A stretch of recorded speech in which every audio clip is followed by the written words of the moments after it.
Sir, you're charged with especially aggravated kidnapping. You're also charged with aggravated assault, and you're charged with theft of a firearm worth less than $2,500. You're talking about stuff that is not relevant. Hello and welcome to the Court of Public Opinion. I am the Recovery Addict, and boy do I have a case for you today. Why is the dog chewing on this guy? I think they have got the wrong guy They there. got the wrong guy, and the dog was biting him. He roughened him up quite a bit. There's a lawsuit. 9 out of 10 judges prefer watching the Recovery Addict live stream in their courtroom. The fireworks are not done. Now we're getting commentary on the case. Dati mihi Anglican Police Verbis Latino. That's literally not true. Oh, for crumb's sake. Is that correct? I didn't ask you to interrupt me. Welcome back. Welcome to the Court of Public Opinion. I'm the Recovery Addict. Good to have you all here today, having a little walking down memory lane thanks to Greeners. It's been a little crazy. I honestly, when I think back to my years in college, and the classes I took, I did not recall being in almost any videos, and Greeners has found probably a dozen that of me learning the ropes, what it's like pretending to be a weatherman, a newscaster, an anchor, interviewee, a cameraman. It's lay-bad cinema as far as quality goes. I was half the man I am now as far as profile. But good times, great memories. Thank you, Greeners, for that one. We're going to share some of those on the podcast tomorrow night. So I know some of you were wanting to see some of that. We'll share some of that. Some of it is just so cringeworthy. I'm like, please don't watch that. Oh my goodness, it was embarrassing. I had virtually no talent, no experience, and I was uncomfortable doing it. And it's basically just miserable. It's like me slowly dying inside watching some of these. But some of them that I've told you I have still not watched. So we're gonna get a first time reveal on the podcast. And Amber, thanks for helping put those together. Thank you, Jinx. We did hear.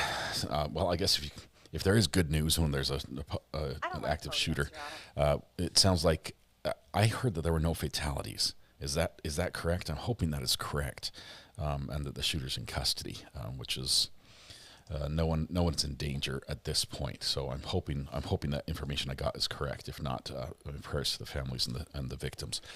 But thank you for that.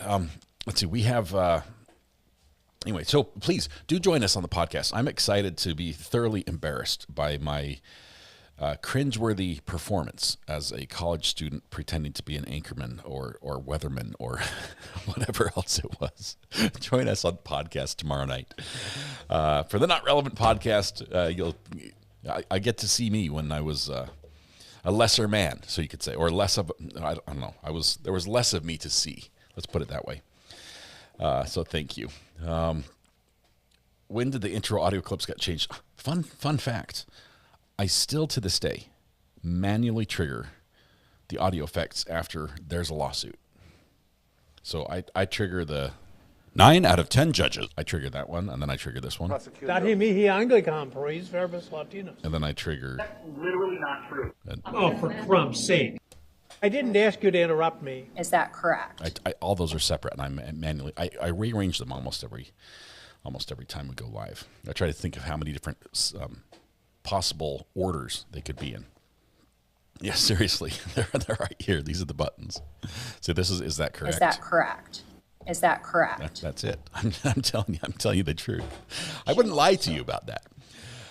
All right. I do have to do one other thing. I found I think this sound effect. AI made me do it. Did I make something out of this one? AI made me do it. I replaced "He's the Guy" with that, and so I need to bring back "He's the Guy" because I need to trigger it every time in this trial when they mention our favorite scapegoat, Jim McIntyre, is who the defense is pinning this one on. Every time they do that, I need to be able to hit that. AI made me do it, and it says because he's the guy. So we're gonna do that. I'm gonna see if I can put that together, but I don't know if we need Guy. We do need Guy. All right, chat is not on screen. Fix that right here. Why is it not working? Oh, there we go. Leonie H., congratulations. You are first in chat. We're going to punish you with internet ownership. You're responsible for everything IP related. If you could just get on it real quick and make sure those videos just of me being the weatherman, especially where I'm standing in front of a green screen. I cannot see jack squat. Okay, like in my camera, I just see green, and I'm trying to think where the map is backwards, and like if it's east west. Oh, it's so bad. It's so bad. I'll show you, but tomorrow, you'll see it tomorrow on the podcast. Anyway, let's see. Did you get screenshot of Simpson hearing I sent you? Not only did I get a screenshot, I downloaded. I've got it. I've got the whole hearing, all of hers, and probably the next 3. Because there was a guy afterwards. It was like in some sort of park, like kids' park. I got him as well. He was sort of funny as well. We've got that as possibly a palate cleanser this afternoon. So we'll keep that saving. Did you get into finish fixing sidebar? I think you have to say sidebar. Isn't it sidebar? We can't hear our sound bites. We're muted. Why are you muted? You shouldn't be muted.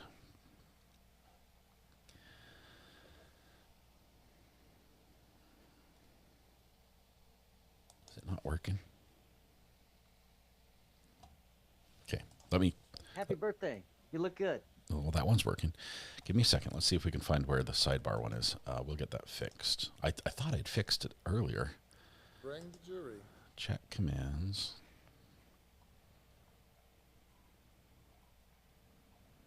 Oh, I've got a ton of them. Sidebar. You're right. It is sidebar. I'm missing the file. Because he's the guy.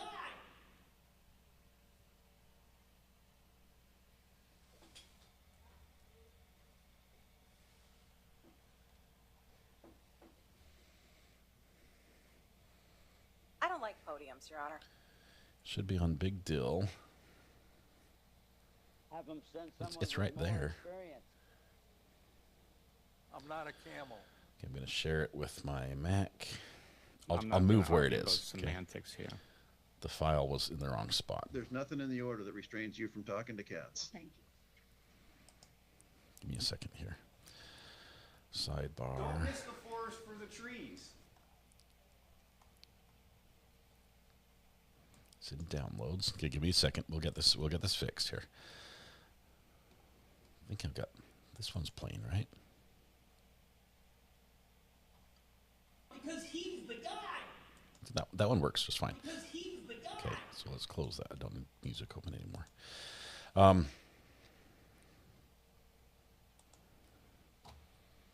need sidebar audio. Audio, select files. We'll cancel this one.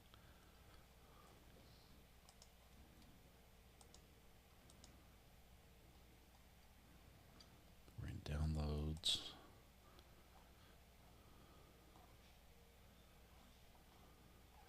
Shame, Whopper, Zombie,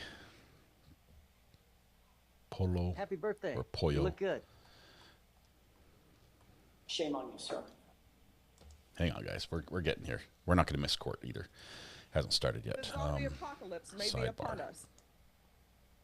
Now we'll do a quick test of the audio. I was told counsel wanted to see me at sidebar. It's working. We're going to apply it and refresh. saw, Okay, sidebar should be working now. I saw a chicken fight. We need Guy though, right? Let me hurry and do Guy while we're here. Somebody just sent me a video of roaches fighting. I don't know who won. What more do you need to see? I was told counsel wanted to see me at You guys sidebar. are making this difficult. Hold up on the commands here for a second. Okay. Meanwhile, maybe court should... No, I have to do this while we can hear it. Court can't start yet. Because he's the guy. Copy. Refresh.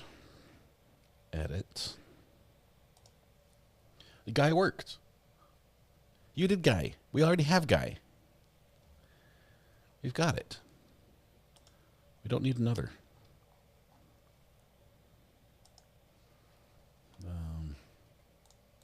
What am am I thinking? We don't need another one. Okay, we're good. We can now focus on trial, which is what we actually came here to do. So let's see. Podium big works. Bring the jury. Big is not working. Commander folder for big is not enabled, so it will not trigger. In front of the Walmart. It's bigger than you. It's yeah. That big, oh, you're right. Big doesn't work. It always cuts off. So we'll fix big later. All right. Lots of work to do here as we're trying to get everything squared away. Big is broken. I'm the one who gets to say that. Say, you know about say? I'm the one who gets to say that. It's not your turn to talk. I'll tell you when you can talk. We've got talk working. When are we going to break for lunch, Judge? We've got. Thank you, sir. You're my new best friend. Got best friend. Apparently slots. I'm the one who gets to say that. What is slots? There's nothing in the order that restrains you from talking to cats. Thank you. Why do we suddenly have gambling on the channel? Why do we have roulette, slots, and dueling enabled? I swear I've done nothing with these.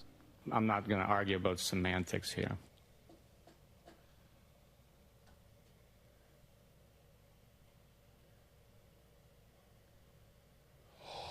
Is this how you use points? Stop. Are points used for gambling?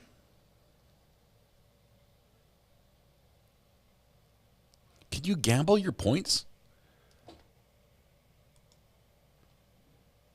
Suddenly the points become important. I don't know. I don't even know what's... Okay, everything's broken. Guys, we need to just start trial. I don't know. There are slots happening. Now suddenly the points becomes like a thing you can spend or gamble. I don't think you can ever redeem them. Wow, I need to spend some more time checking this stuff out. That's great. Everyone's doing invalid. Apparently you have to say slots and a betting amount. Like, example, slots 250. Like 700 people. Let's see, Heather, you did almost okay. Your minimum betting amount is 200. We're breaking chat. Who's doing slots combos?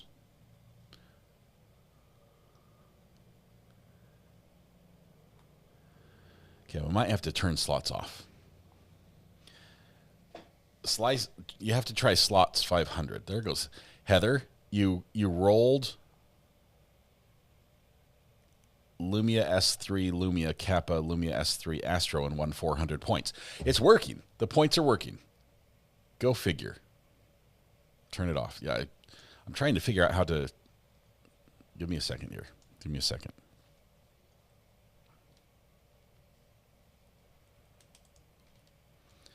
I need to make sure slots doesn't like pull up on the screen and spam everything. Edit. Let's do some cooldowns.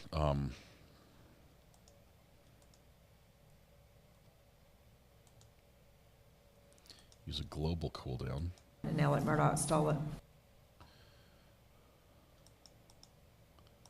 I don't know how to do this. Command cooldown. Chatbot disable. I'm just disabling the chatbot for that. Is that okay?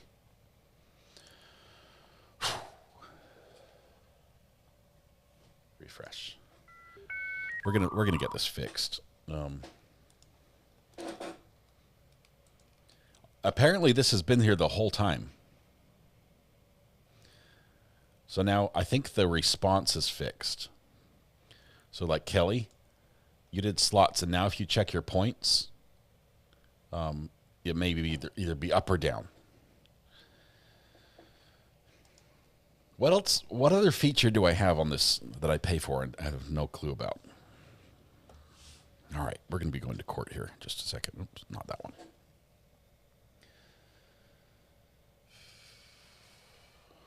What a day. What a day. So now you can become number one in points simply by gambling. Welcome to the Recovery Addict channel, where we celebrate all forms of sobriety, including from gambling addictions. Help yourself to the points. Don't forget to gamble. I don't know what the message is here. What is the message? Okay, I stopped the points from spamming. I know, likey, yeah.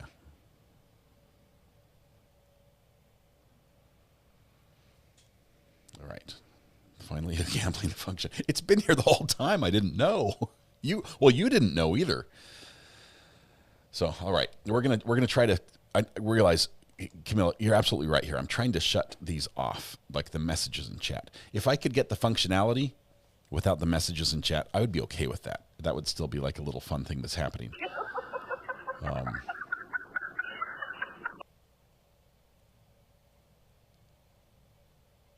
Anyway, all right, we're getting ready for court to start. Let me in the backgrounds try to get these fixed as we go here. I don't like podiums, Your Honor. Give me a second to block out some of the chat commands.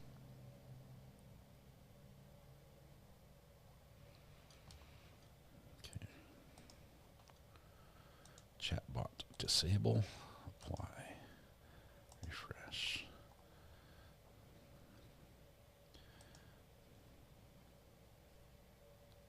I was told counsel wanted to see me inside back. Okay, I'm gonna turn off the dueling function as well.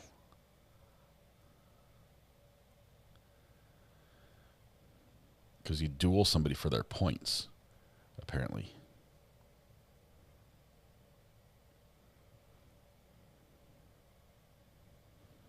Yeah, we're gonna cancel that one. I don't think that would be a good one.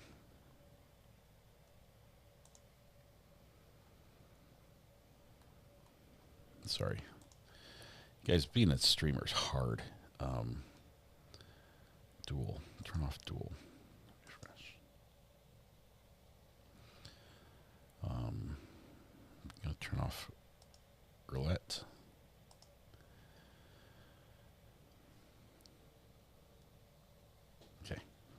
Maybe we'll turn them on for a podcast or something.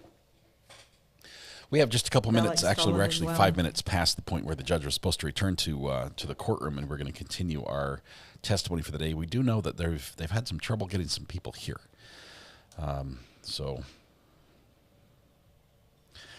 Could somebody mod put the link for gifted memberships up just to make sure? Hear ye. I got a request for someone to post that just to make sure they could have their setting turned on correctly. All right, we're back.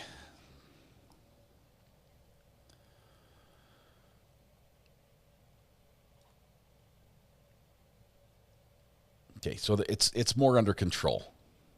There is a cooldown point for people using the slots thing.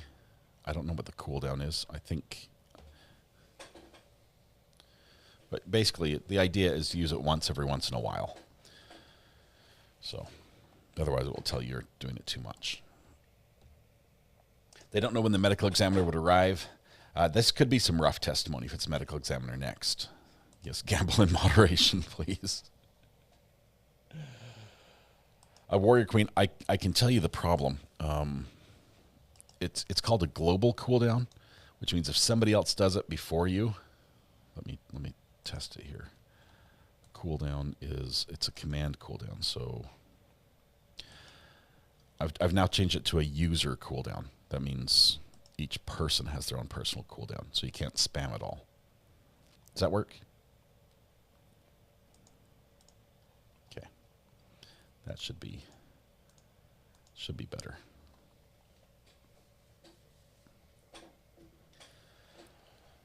So the idea is it's happening in the background, but it's not spamming chat. That way we can continue. Well, it is sort of spamming chat a little bit, but Training points.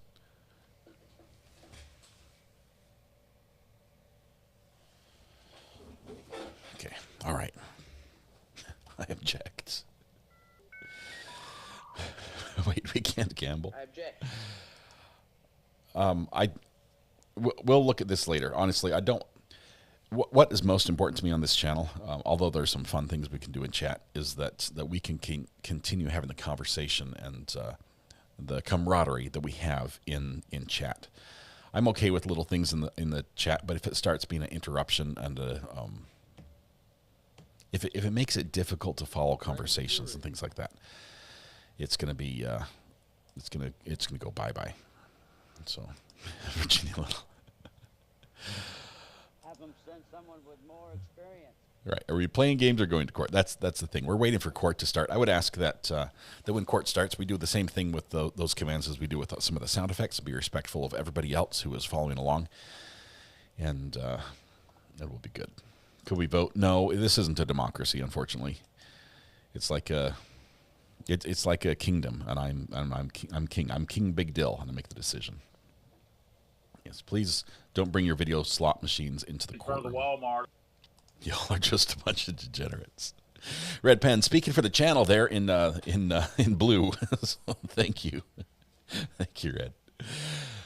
All right. I don't know. Today's been a good day. I realize we've had. I think what happens is this case is particularly hard. It's got some facts that are terrible, and it's hard to mentally wrap my head around what allegedly this defendant did, and how anyone can get to that point and treat another human being that way. How does that happen? That's difficult. It makes my head hurt thinking, and I'm like, I don't think I'll ever get to the point where it's like, oh no, yeah, that makes sense. I just can't see it that way, and so there's parts that I just, the information goes in and my brain responses does not compute, and so we have had a little moments of levity and things to help out a little bit, but I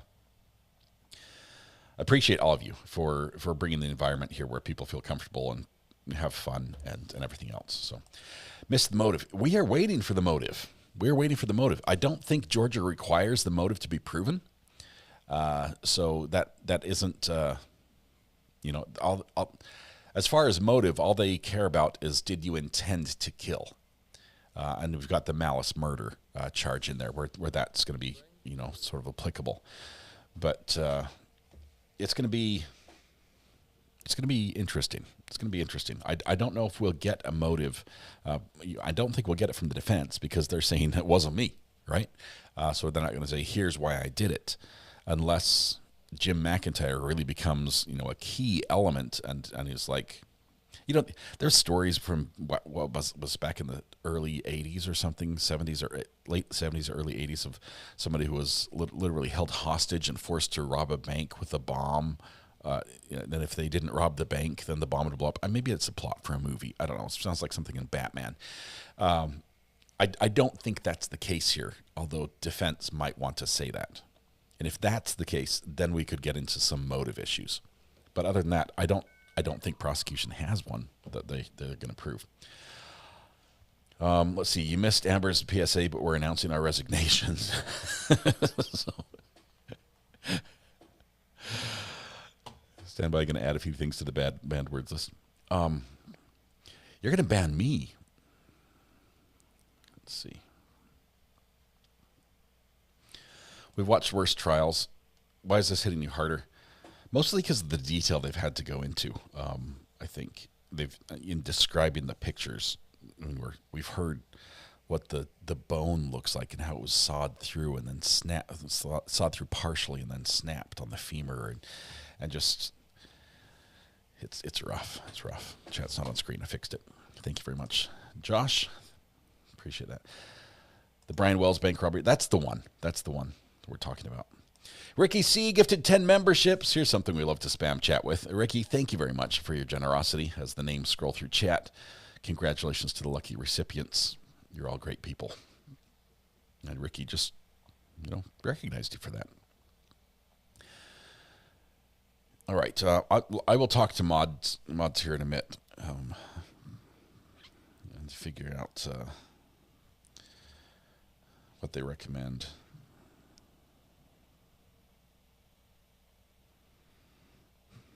Let's see.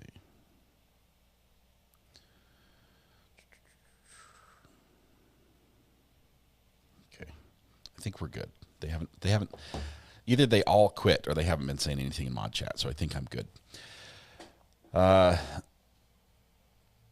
Raise the new green, so there it is. It is. Yeah, Shelly Babes, those were some tough details in this trial. I mean, this was his wife. We don't know how she died, but you can imagine what probably wasn't pleasant. It wasn't probably like drifted away quietly in her sleep.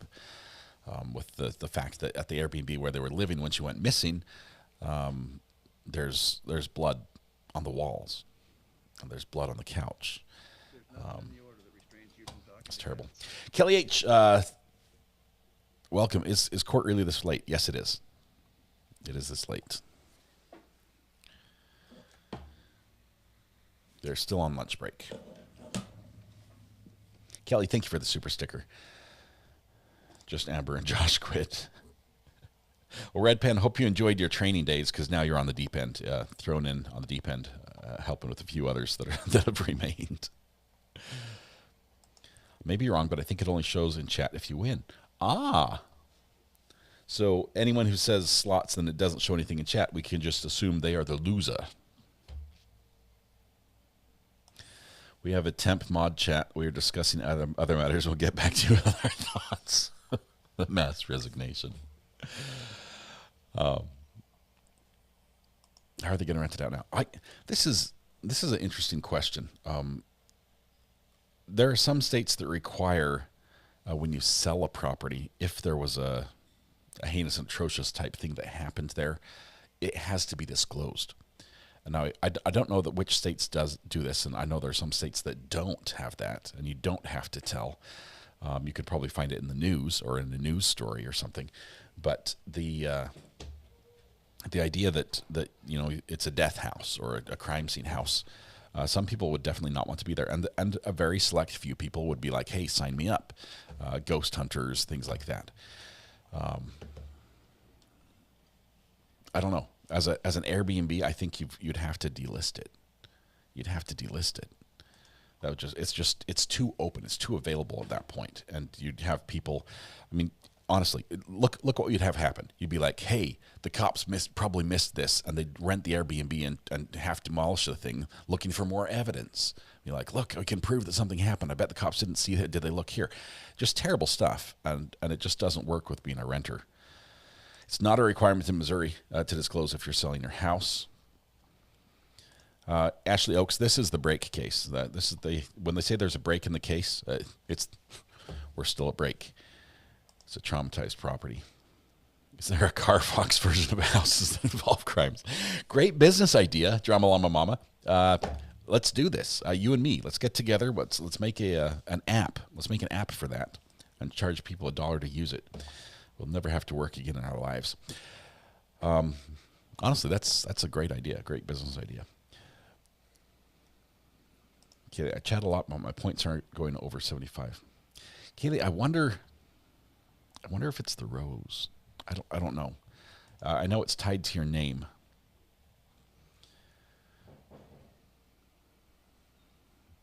Wow, I bet and jumped fourth in points. I'm not betting anymore. Yeah, because you don't always win.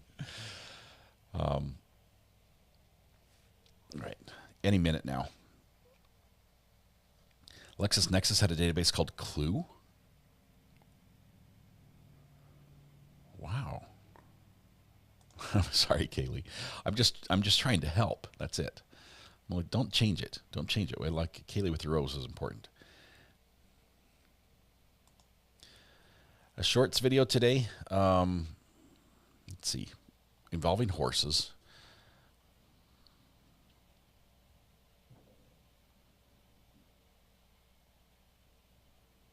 Maybe if you can get a video of a horse doing the roll in the dirt. You know how a horse rolls in the dirt. It always looks like the horse. It's the first time the horse has ever rolled in the dirt when they do it, right? They get down, they're trying to roll over and they can't quite figure it out. I'm not sure if they're trying to go all the way over or not. I'd do something like that. That would be a great shorts video, although hard to get.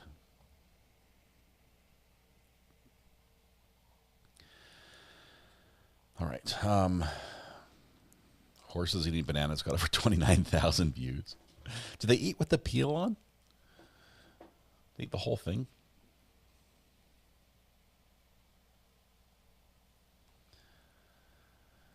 A point should be like a credit store. The more you check, the lower you get. Checking points should cost you points. I agree with that.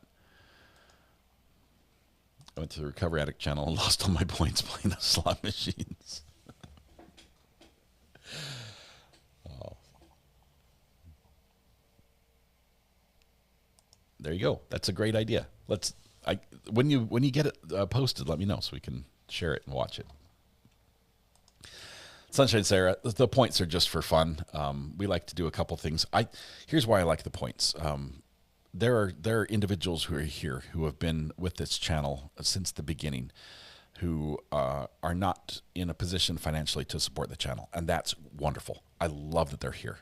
Please don't feel any burden or guilt or anything for that. Just being here is enough. And so they don't get unless there's a gifted membership given to them, which is hit or miss with the way YouTube gives them out. They just don't get recognized for the time and the quality time that we've had together. Points, in a way, does that because every day you're here.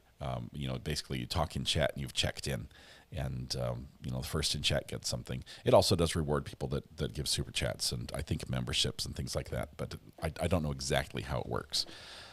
That way everyone can have something that shows that they've been here for a while. So I like it for that reason.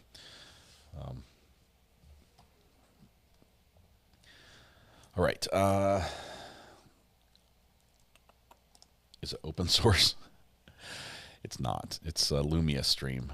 I'm still trying to figure it out. Okay, we are waiting for court to come back. Obviously, people are back in the courtroom. All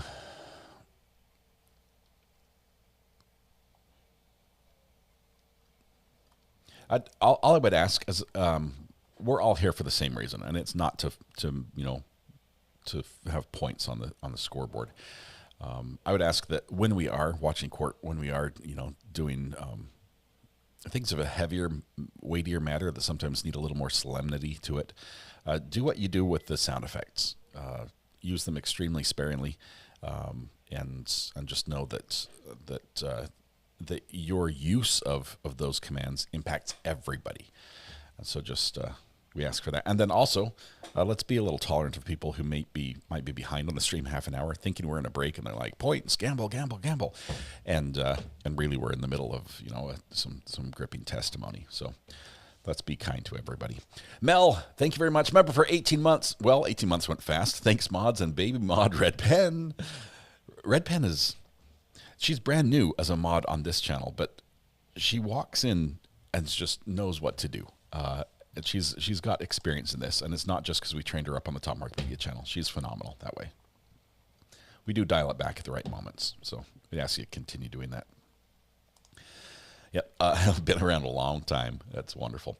Frida B, member for 28 months. Oh, gee. Oh, boy, I've been a member longer than both marriages. Just kidding. Oh, man. That's awesome. That's awesome. Swanee, they're not important. I think that's the takeaway. The points don't matter. It is something fun that you can do that doesn't require any financial contribution to the channel. That's why I like to have it there.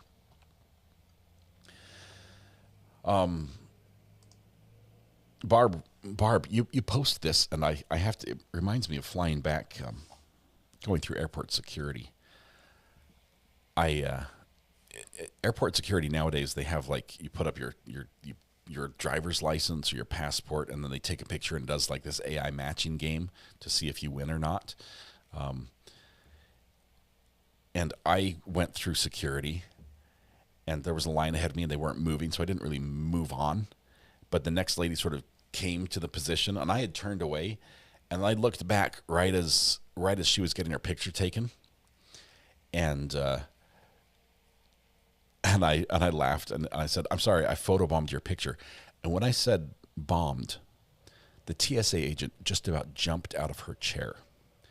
There are some words you cannot say at the airport, and that was one of them. She was just like, it was like suddenly it's like, hand on the radio. Do I make the call? I was this close to being on the no-fly list. But just so you know, if you fly, photobombing is not. You can do it. I mean, you can even you could probably do the bunny ears behind somebody when they're getting their picture taken. But don't say what it is. It was a close one. I almost didn't make it. Or I would have had to walk back, is what would have happened, and I'd probably still be somewhere in Wyoming right now. So, all right. Thanks for that little reminder. I was going to share that with you, but then I forgot. Please tell us how that cavity search went. I did get extra scrutiny going through the screening later on, but not bad. Yeah, jokes. It's funny because my friend who often is here in chat works for the TSA in that airport where I made that joke, and he's been there for a long time. So he's basically upper management of TSA, and I was looking for him. But I didn't want to find him that way. So that needs to be a Suno song.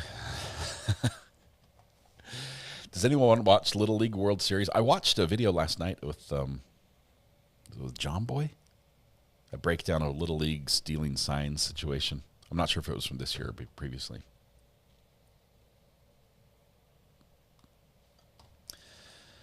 Greeners, serves you right. Serves you right. That's payback for all the comments you made in chat and for you snooping around the internet.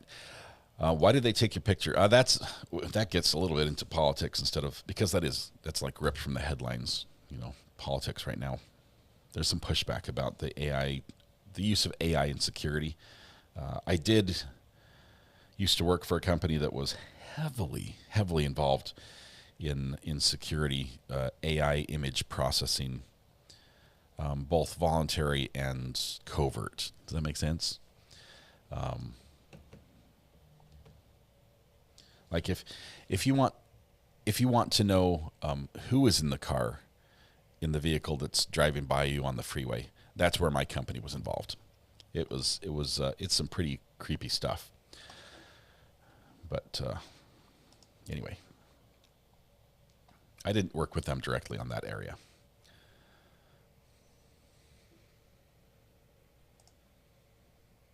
It's checking that you're human. It's a little more than that.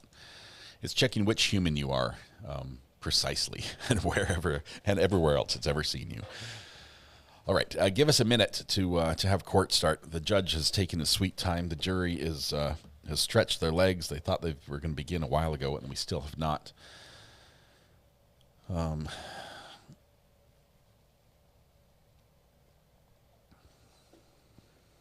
What poll am I supposed to be voting? We don't have a poll up right now, Mel. No poll yet. Amanda, you have to bet at least 250. It's a requirement. I think the requirement to have at least 250 points is so that you can't just walk into a channel and start spamming the commands. Murder trial keeps interrupting our breaks. This is like I went to a fight and a hockey match broke out. We had a mod poll outside your presence. What's funny is I truly do believe the mods, in fact, have a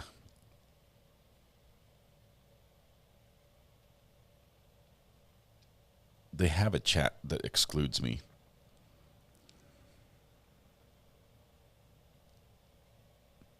There, I voted.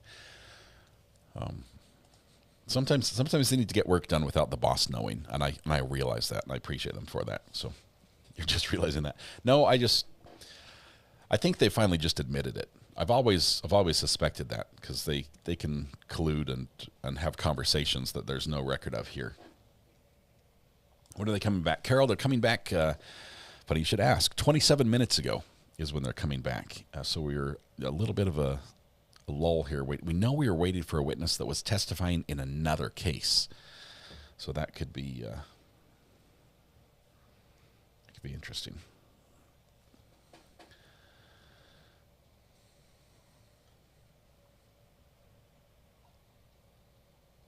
Medical examiner's next.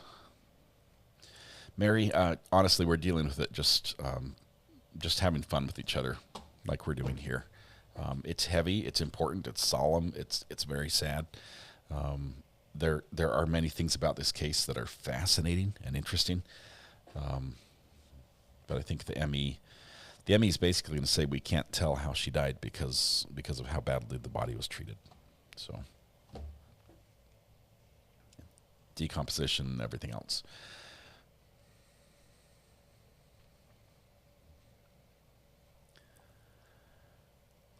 Adam, Ivan, and I have a shadow mod chat. Ivan would fill me in. He'd let me know. We're tight. Wonder if any of the witnesses got caught up with what happened at Fort Stewart. I'd be surprised if they were directly affected, although if traffic relating to that is a factor, there's a possibility there. Like if I'm not sure how close Fort Stewart is to this courthouse, both being in Liberty County, but it's possible that we could have just a delay in everybody coming back. Red Pen, keep counting brand names. That was fun. Did you see my list from before? If you can, if you remember a brand name that was mentioned in this trial, and I can tell you a couple off the top of my head. We've got Milwaukee, Skill, Home Depot. There was a restaurant. That's all I can think of right now. Hershey, Coca-Cola. Thank you, Greeners, for that. Husky, right? The Husky brands. We've got the Coke cans. Marlboro was on the list. Ford, for sure. Benadryl. Hey, we've got a scam call. Just 1 second. Hold, please.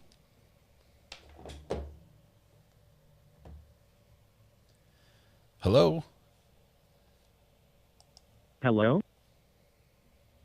Hello? Is this a robot? This is Jim from Accidental Claims Support. How's your day going? Is this Jim McIntyre?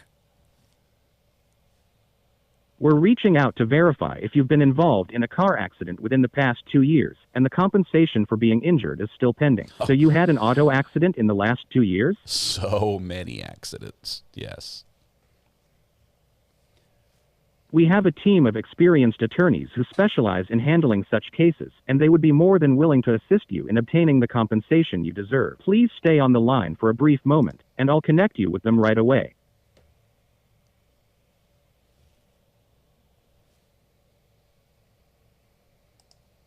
Hi, thanks for connecting to this Hamid Accident Claim Helpline. How are you doing today? I'm doing okay. All right, good to hear that. Well, I'm calling from Accident Claim Helpline. You had a car wreck in the last 2 years? I had a couple. Hello? Okay. How did your accident happen? Well, I had just finished off a fifth, and I was driving down what I thought was Main Street, but I was actually on the other street over. Oh, never mind. I guess I don't qualify. Oh.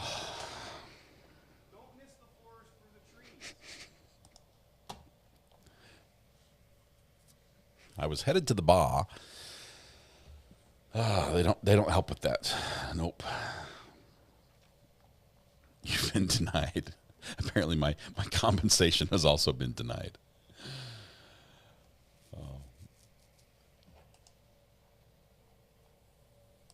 The story, had he stuck around, that was going to be a good story.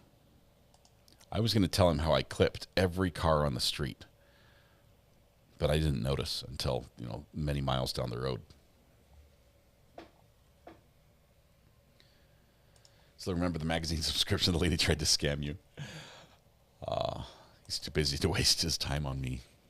They recognize my voice. I think they hear my voice in a training video. They're like, if you hear this guy, just hang up. I think that's it.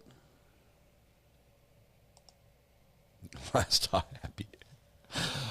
I don't know. I think it helps that chat is constantly going. So there's words and conversations constantly happening on my screen, and that might be just a word that I saw that little spark something in my head and be like, oh, I can spin that into a story. So basically, you guys make it up, but you don't know it. So I found comic relief listening to these calls, but when I answer my own, it's sheer rage. It's bad. Here's the thing for me. I used to be in a job where I was the only on-call person, 24/7, 365 days a year. I was on call, and I had to take the call. And my phone number, the calls I got were from, literally could be from people all over the world, civilians, military, you name it. You know, even sometimes companies that work with the military. I would get calls. So there was no way I could be like, well, I'm blocking those numbers. I could get a call from a foreign country, and it would be a legitimate work call. So I had to answer everything. Initially, it was frustrating because my phone number was given out, and it has been, as you know, because I get these spam calls all the time. It was frustrating, but I thought, either I can just, rage against the machine here, and if I can use a band name, and yell and scream at the sky and everything, and say, why me? Or I can just roll with it, and it's so much easier to roll with it. Especially now that I have a fairly good understanding of the different scams that are operated and know what to do and what not to do, so as to not get burned. But I am plumb terrible. That's it. That would make a great band name. It would. If only somebody hadn't already used it.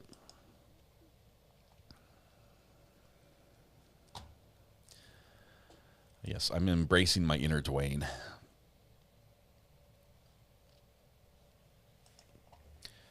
Guys, I'm curious here as we sit and wait for court to come back. We're now over half an hour late. We started 15 minutes before court was going to come back, so we've been here for 45 minutes, post-lunch. Still waiting. We know we've seen activity in the courtroom, and it appears they are waiting as well. So I'm not sure if this is the judge, the jury, or a witness that we're waiting on. I know the defendant was there, as was prosecution. But it's because of the incident. It's possible. I don't know. They might. I'm just saying they might call it today because of this.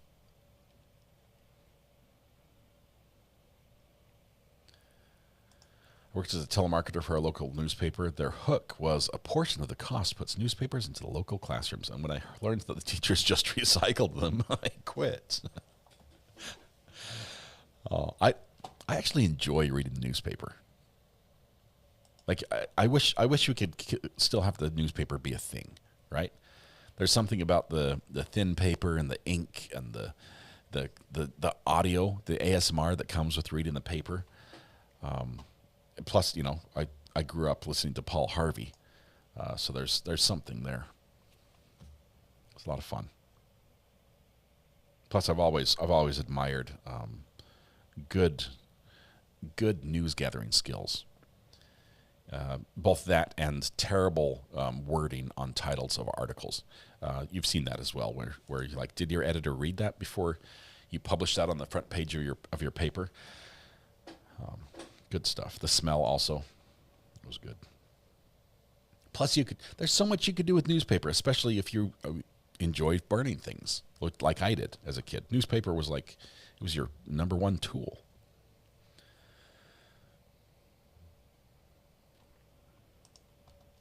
And that's the rest of the story.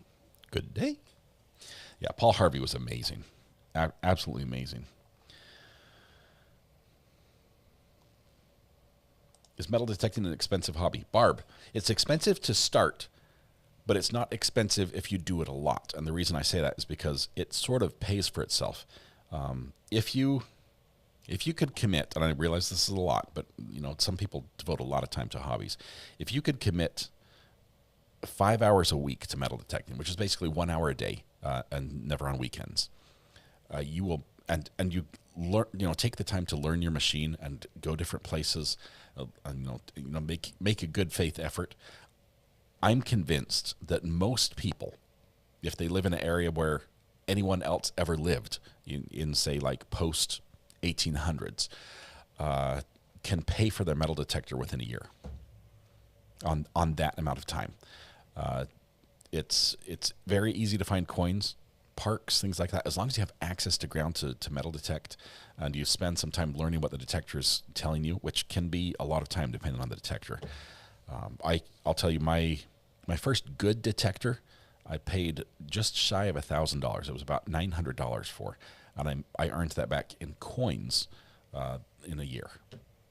And I never, that's not counting any gold that I found as far as necklaces, earrings, rings, the silver that I found as far as rings, coins. I never sold those. I'm just talking loose change. You can find it. Are state parks frown upon metal detecting? Yes. Look at the rules. Some require permits. Some frown entirely upon them, like North Carolina. You can't do it at all. Mostly, I'd say East Coast says you can't do it at all, especially because they're heritage sites where they'll have Civil War relics and honestly unexploded ordnance from the Civil War. That's one of their bigger concerns. But the further west you go, usually it's more permit based, and they just want to make sure that you're not stealing artifacts. Metal detecting at mall, jewelry kiosks, that's a gold mine. Greeners, I'm glad that's working out for you. It's good to hear. Katrina, it is fun. It's like dirt fishing. If you have the patience to fish and wonder what's going to be on the next, next time you reel in the line, I think metal detecting would be for you. I still have an idea. Have not brought it to fruition. Have not even patented it, but I still have an idea to make metal detecting possible for a wider demographic than it currently is. I need to probably develop that or patent it before somebody makes millions off of it.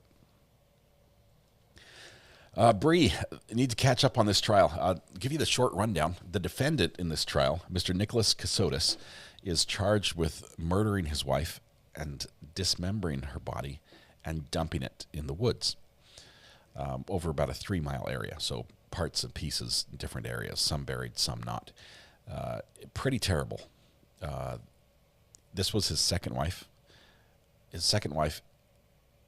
And both of them are accused of being on the run from a financial judgment that was awarded to his first wife of $1.5 million. I just fell out of my chair when this chair is going to fall. I appreciate how you pronounce permit.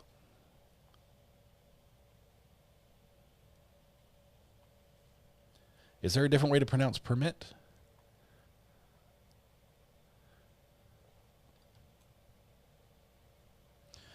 Are the videos on YouTube fake? The ones about metal detecting and magnet fishing? I can only vouch for mine. I've got some up there where I found gold rings while I was metal detecting. I can tell you that those are real.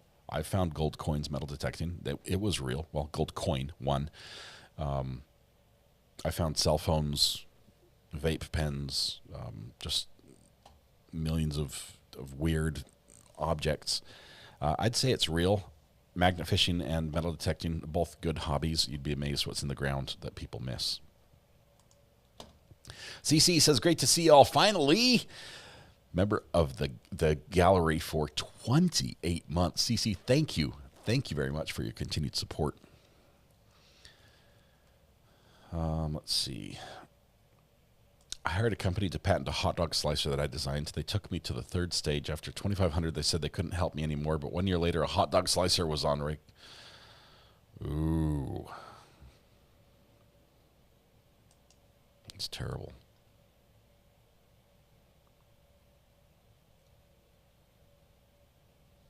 That's terrible. Now you need a patent attorney. That's what you need.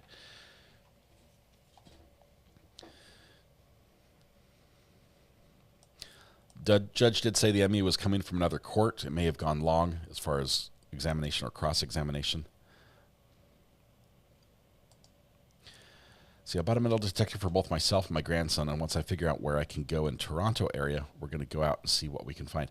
Jinx, I would suggest you try to join a metal detecting club. I don't like this part about the hobby, but metal detectorists don't share very well. And they don't share access, they don't share information very well. But the easiest way to get some information and some experience, and especially learning about metal detectors and how to use them, is to be around other people who use them. And a lot of times clubs will have permission on some properties where you can go there, and it's basically like a foot in the door. But really, doing your own groundwork and research on locations and history and access, and asking the right people the right questions, networking to get access is going to be your best bet about finding things. But do follow the law. Whatever you do, please follow the law. One person doing it wrong can really shut down the hobby for a lot of people. So be careful. Can you bring us all on a live stream metal detecting adventure? Candy Kiss. Funny thing, Recovery Addict, the channel, was first named with that in mind. I was addicted to recovering artifacts from the ground. One of the reasons I chose this name. And I did make several videos, and not many people wanted to watch them. So much so that I stopped making videos until we started doing true crime. So we might do some more. I think I'd like to take you guys out to the beach and do some metal detecting on the beach. If I can get out there after a nor'easter when a lot of sand has been stripped off the beach and we're down in the good stuff, that would be fun. Call from Mattis. Mattis, how are you doing? Long time no speak. Hello. I'm doing pretty okay. It's almost 8:15 right now. I still got some work emails that I wanted to send. I'm going to do that after this call. Just wanted to say this break is taking very long.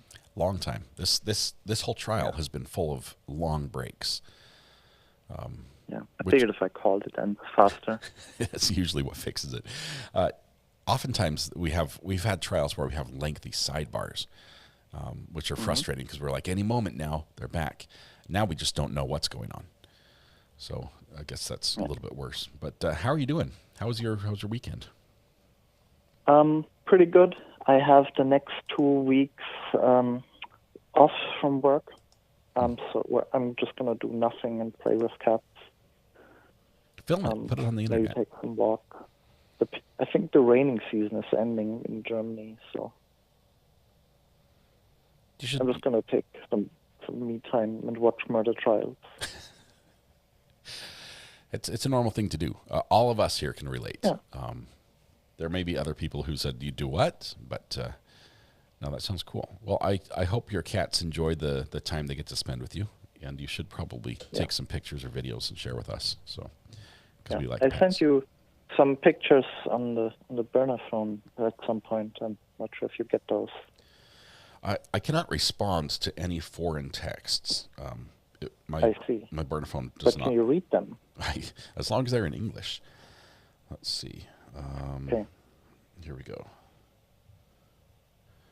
Let's see. We've got one. From I might just send them via WeTransfer or whatever. Anyway, I wanted to give you some input on if you want to get viral, if you want an idea for metal detecting content. Yeah. I think there's an easy hook. Just do regular content, but at the end you always get upstaged by your kids. So it's I found an old car key. We found a new car. Yeah. I found this old This is coin. basically my life. We found this pirate ship. This is my life. Yeah. Okay. So it's not hard to set that sort of thing up. My kids are phenomenal. They definitely outperform me in many ways, but they do metal detect as well, and they're really good at it. Yeah. So, well, I guess that settles it. I just have to head down to the beach with a detector and a camera, and we'll try to go live there. And I wanted to say one more thing about because you're doing the sound bites. At some point during the Treehouse trial, I clipped an exchange. So you recall this was 2 years ago already or whatever. And there was one interaction that I thought was very, very funny. And I'm not sure if you've ever seen this. I can send Amber the clip again to make sure you get it. Send it again. But also improves the odds of me seeing it. Okay. Yeah. Because I also want chat feedback on that. I just think people need to hear it. But also there was something from the. I'm not sure if you listened to this. The Lori Vallow most recent sentencing hearing, where there's a couple of funny moments where she does her statement and then she actually gets like interrupted by the judge, someone can link you that. It's actually, I laughed, and I think a lot of commentators laughed, and the people in the courtroom had to hold back because he says it in a very dry manner. I like that form of humor. That's good. Yeah, send it to me. I'll watch it. I'm getting pictures sent to me of videos where I am in the background as a cameraman, and they're like, "Is this you in the picture?" And it is. That particular one was a concert by Maras Yahoo. Yeah, that's me. Yeah, I don't have those, but I'm gonna make Amber work and send you some stuff, some cat pictures and clips. Yeah. You got Guten Tag. Some of them are very from Adriel. Guten Tag. I'm not sure if I'm saying that right. Es ist sehr gut der Sohn hören. Is that close? What was the last one? ES, is that S or EA? What is ES in German? Right. Guten Tag, es ist sehr gut, dir zu hören. Which word are we? ES? ES is the general it. Yeah, it is good say to hear E you. Or S? S. It's the vowels in German are the vowels in German are A, E, I, O, U. It's not A, E, I, O, U. So you got it's A, E, O, and U. E, O, U. A is E, A. E, O. Why are there two E's? Well, ours is the one that makes sense. So you've got two E's. Your A is our A. Your E is our E. Your I, that's our E. So when you say I, we say ich. Your O is our O. O. And then is there a test at the end? U, I'm already lost. U is just U. I'm already lost. I struggle with English, Mattis. I struggle with English and adding a different. It's very complicated language. Yeah, it is. Did you know English spelling was influenced by basically everybody? By the Dutch. By the Dutch. Yeah. So you had the Celtic, Brythonic, Goidelic languages, and then then the Saxons came. This is like kind of northern the German. Invaders, right? This was before the Frankish. This was before the Franks. So now there used to be Germanic people more in the Polish region, but then Attila the Hun. I'm now failing German class as well as history. Lots of people had to walk around. Yeah. And then after the Saxons, so then you got the Anglo-Saxons, and then the Romans came. And then after the Romans... the Romans I was interested in because... The Catholics came, of course. They brought their coins, and they buried them. The Roman hoards of coins are found all the way up through England. And then around I think the 8th or 9th century, the Vikings came. And then, of course, the French. And the French ruled it forever. But then the Germans made books, and the books were printed in the Netherlands, and they just used their own spelling. So when English pronunciation was changing, the spelling was closer to Dutch, and Dutch is just like a non-serious language. It's like if you spoke German, like every word. In chat. Yes.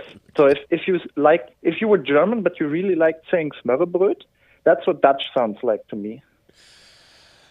All right. Now we're so English pronunciation changed and English spelling changed, and of course it never recovered. You're starting an international war here, is what you're doing. You're stirring discontent among the people. But Matt, you don't have jurisdiction on your side of the pond, so I get to say it. I'm going to send you the cat pictures and the clips and the sound bites from the judge being very dry.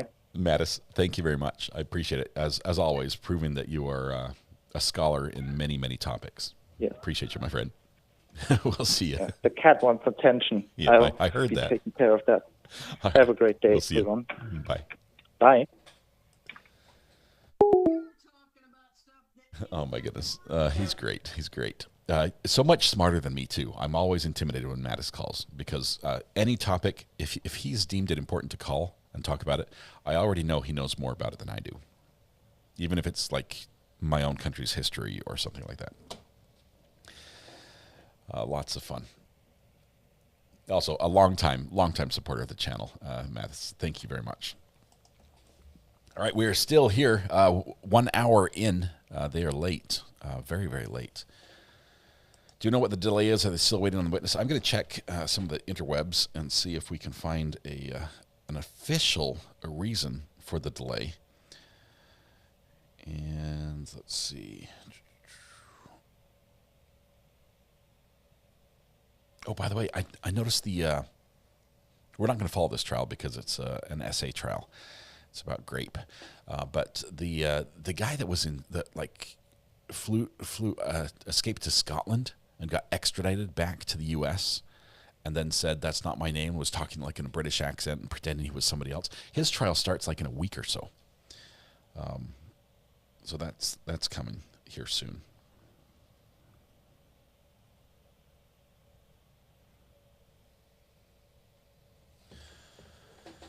Let's see.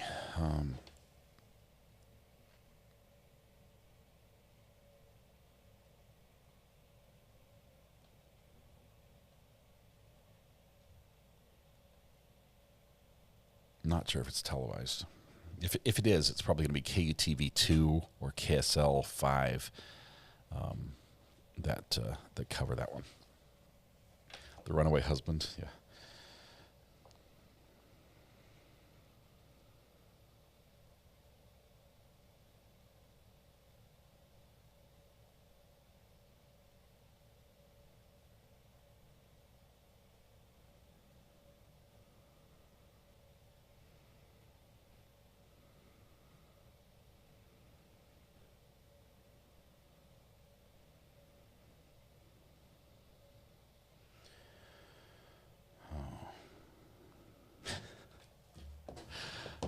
Saw a new post from Phil, and I'm not sure if I dare click on it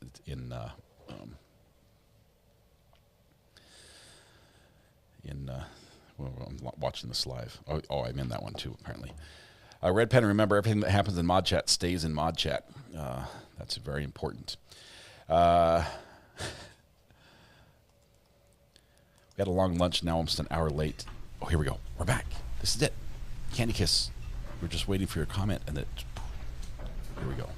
Jury's walking in now, I think.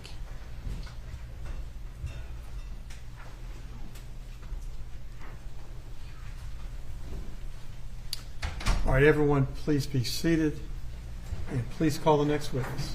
Your Honor, at this time, the state calls Dr. Keith Lehman. Here we go. ME it is, I believe.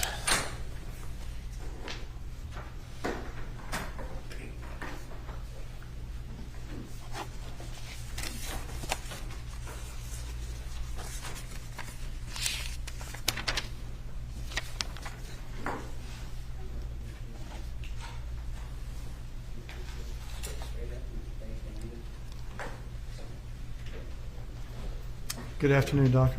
Good afternoon. Please raise your right hand. Do you swear and affirm the testimony that you're about to give will be the truth, the whole truth, and nothing but the truth, so help you God? I do. Thank you, and please be seated.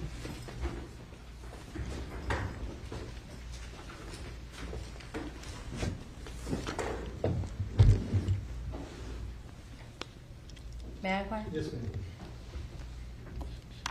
Good afternoon, Doctor. Good afternoon. Can you please state and spell your full name for the court reporter? Keith Lamar Lehman, Keith Lamar Lehman. And Dr. Lehman, where do you work? I work at the State Medical Examiner's Office here in Georgia. It's part of the Georgia Bureau of Investigation. And specifically, where is your physical office? Most of the time I work out of the headquarters office, which is in the Atlanta area. Okay. Do you occasionally have to travel for that position? Yes. Did you ever have to travel down here to the Savannah location or Pooler Coastal Crime Laboratory? Yes. And is that part of your job as well? Yes. What are your duties at the crime laboratory or the state crime lab? Yeah, well, my duties are mostly centered around the performance of autopsies. Autopsy is basically an examination of the body after death in order to make certain determinations, including determining why the person died. And so I perform autopsies and then do other activities related to that, such as testifying in court. We talk to local investigators about cases to gather information. We review medical records. We have residents and fellows that rotate through our office, and we're involved in teaching them, basically teaching them how to perform autopsies and do the same kind of stuff that I do. How long have you been doing this? For 26 years. Has it always been in that role? Yes. And are you a licensed physician? Yes. What kind of a doctor are you? I'm a forensic pathologist. Okay. And does that mean basically the job description you just gave us? Yes. And as a physician, where are you licensed? I'm licensed to practice medicine here in Georgia. How long have you been practicing medicine? I've had my full medical license since 1999, so 26 years. And you've always done this? Yes. Are you still in that capacity right now? Yes. Where did you receive your training in pathology? Yeah, I successfully completed a residency training at the University of North Carolina Hospital System. And during my 5 years doing studies there, I did a special year of study called a fellowship in the field of forensic pathology. It's basically the field that I work in now.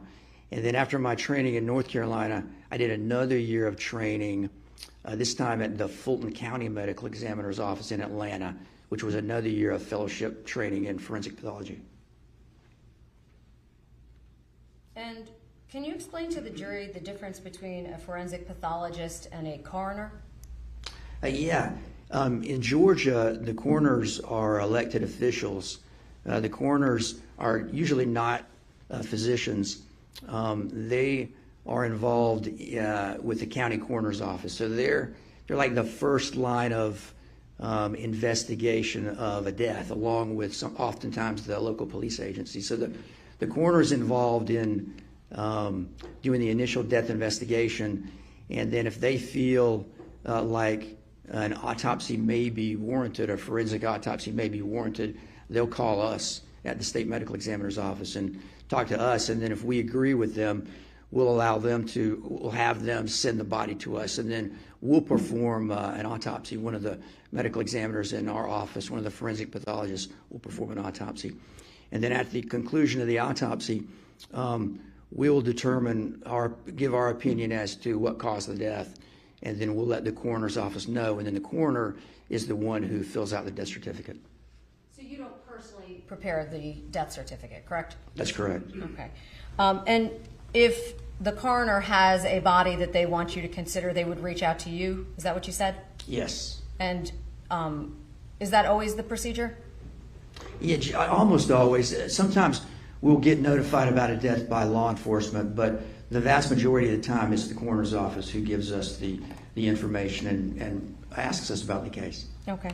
And can you describe for the jury you described where you went to school and that information. Did you do any training when you came to the Georgia Bureau to the crime laboratory, the state medical examiner's office?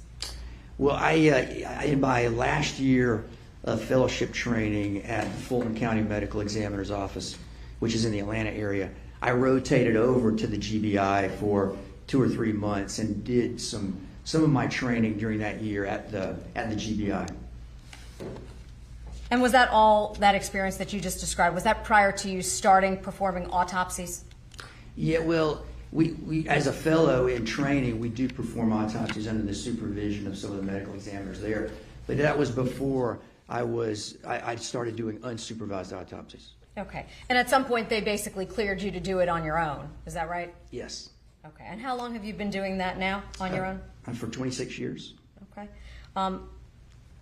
Specifically, have you ever testified before as a medical expert in the field of forensic pathology? Yes. Approximately how many times? Approximately 300 times. Whoa. What counties? Gosh, a lot of counties in Georgia. I haven't testified in all of them, but many of the counties. I've testified here before. Okay.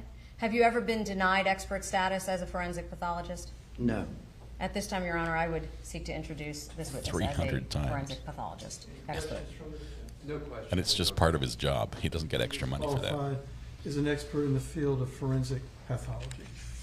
Now, I'm going to direct your attention to December 6th of 2022 and December 9th of 2022.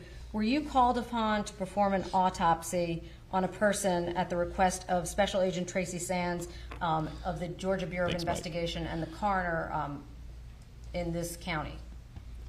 Yes. And as a result of that request, did you in fact perform that autopsy? Yes, I did. What's he doing? He's not even looking up. Did this case get assigned a unique case number associated with that medical examination? Yes. And I don't know if I asked you this. Can you explain to the jury just what what are an you reading? autopsy actually is? Yes, so an autopsy is basically an examination of a body after death in order to make certain determinations, including determining what caused the death. And specifically, you indicated that this case had a case number. Can you tell us what that number was? Yes, it is 2022-6007185. Excuse me, Your Honor, may we approach? Okay, here's the objection. I'll tell you what it is. It's, what are you reading? What are you reading? You should not be reading a report. Now, in this case, I think he's going to be given permission to review it and use it as needed. But he needs to, if he's testified 300 times, he knows he shouldn't just be having this report out and going through it without permission first. Yeah, it's because he's reading for sure.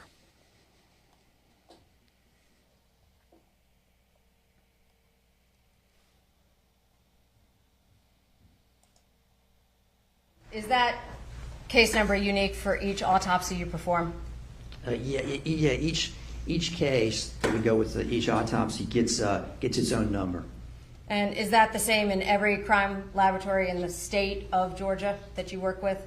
Meaning if you're in Atlanta, you would get a separate case number for each case, just the same as if you were here in the local area? Yes. Okay. And what is the purpose of that case number? Well, it's a way to identify the case, and so all of the evidence and all of the reports associated with any sort of examination within the crime lab, that all gets linked to this case number, so that all the reports can be put together into one place, and so you can find from one case all of the reports. You know where the report is and which for a report which case it goes with. How many autopsies a year approximately do you perform? Per year, I would say it varies. It's varied depending on how busy we were in our staffing. I'd say I performed at the GBI probably anywhere from maybe 210 to 450 autopsies a year. A year? Good range. Yeah. Whoa. And is an autopsy always associated with a criminal investigation? No. Can you tell the jury when an autopsy might be performed that's not associated with a criminal case? Yeah. So for forensic autopsies that would be ordered by the state to be performed, there's certain types of deaths that we might autopsy. You know, everybody that dies doesn't get an autopsy. So certain examples of cases that would get a forensic autopsy might be relatively young people who die suddenly and unexpectedly and don't have a medical history that reasonably explains their death. Somebody who dies and is suspected to possibly be a death related to a drug overdose. You know, certain types of suicides will autopsy. And some of the examples we might see are hangings, self-inflicted gunshot wounds, people that die from drug overdose, intentional drug overdoses. And many of the deaths in custody, in police custody, will autopsy.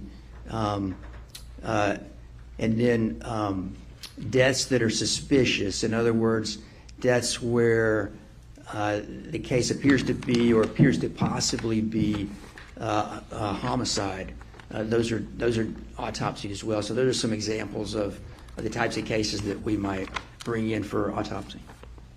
And in this case, you indicated that case number and that came in through law enforcement, is that right? I'm sorry? This case came in through law enforcement, though. It was not one of those other types. It was actually a criminal investigation. Yes. Okay. Did you ultimately perform an autopsy at the time of that receipt of the body? I performed autopsy on December the 6th and December the 9th of that year, 2022. At this time, Your Honor, I'd like to mark this as State's Exhibit 1.62. It is an 8-page document. I'm showing it to counsel.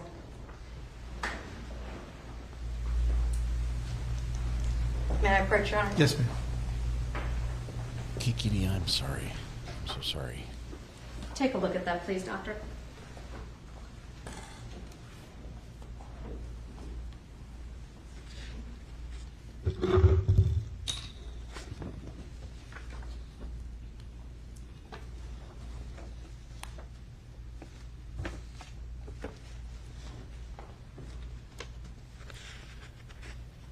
What is he doing? He's like putting his head down on the desk.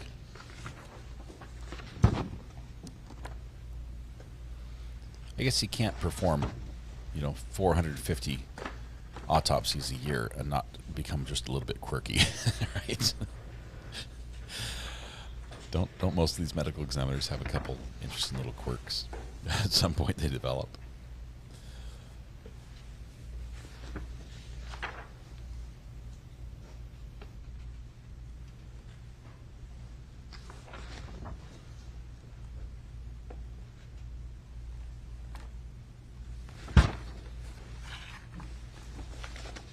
Do you recognize that document, Doctor? Yes, I do. What is that document? It just appears to be a copy of the autopsy report I prepared for this case. And did you prepare that actual report in its entirety? Yes. And is that a duplicate of the original report that was prepared? It does appear to be. Your Honor, at this time I'd like to seek to tender State's Exhibit, I believe it's 1.62. Any objection? No objection, Your Honor. Thank you. May I? Yes. Doctor, if at any time you need to review your report, can you just please let us know and I'll be happy to provide that to you, okay? Now, you indicated that you performed an autopsy on December 6th of 2022, is that right? Yes. Do you recall, if you recall, who was with you at that time? I don't specifically recall. It would have been, certainly we would have had some of the assistants there in the office. There was GBI crime scene specialist Brett Dickerson and Liberty County Sheriff's Office Detective Jack Frost did attend the autopsy. Would you have documented that in your report? Yes. And why do you document items in a report? Well, so when I get asked about it later, I can answer the question. Be fair to say with 400 autopsies a year approximately, you don't necessarily remember every single detail of each autopsy that you perform? Yeah, that's absolutely correct. And do you document things as you're doing them during the course of an autopsy? Yes. Do you create medical notes? Yes. And are those preserved? The notes are, some of the notes are preserved, yes, into the file. Okay. Some of them aren't. Okay. And would those be done for the same reasons to assist you in reviewing your materials if you needed to? Yes. Okay. And with respect to that autopsy, can you tell the members of the jury what you do when you first receive a body at the medical examiner's office for an autopsy? Yeah, so the initial step is we photograph, we take initial photographs of the body. We'll photograph the body bag tag that comes in. The body bags will be sealed, and before we open the body bag, we'll photograph the body bag tag to show how the bag was labeled. If the body is, if it's the type of case where we're going to do x-rays, we may go ahead and do x-rays at that time as well. And then the next step would be to open the body bag.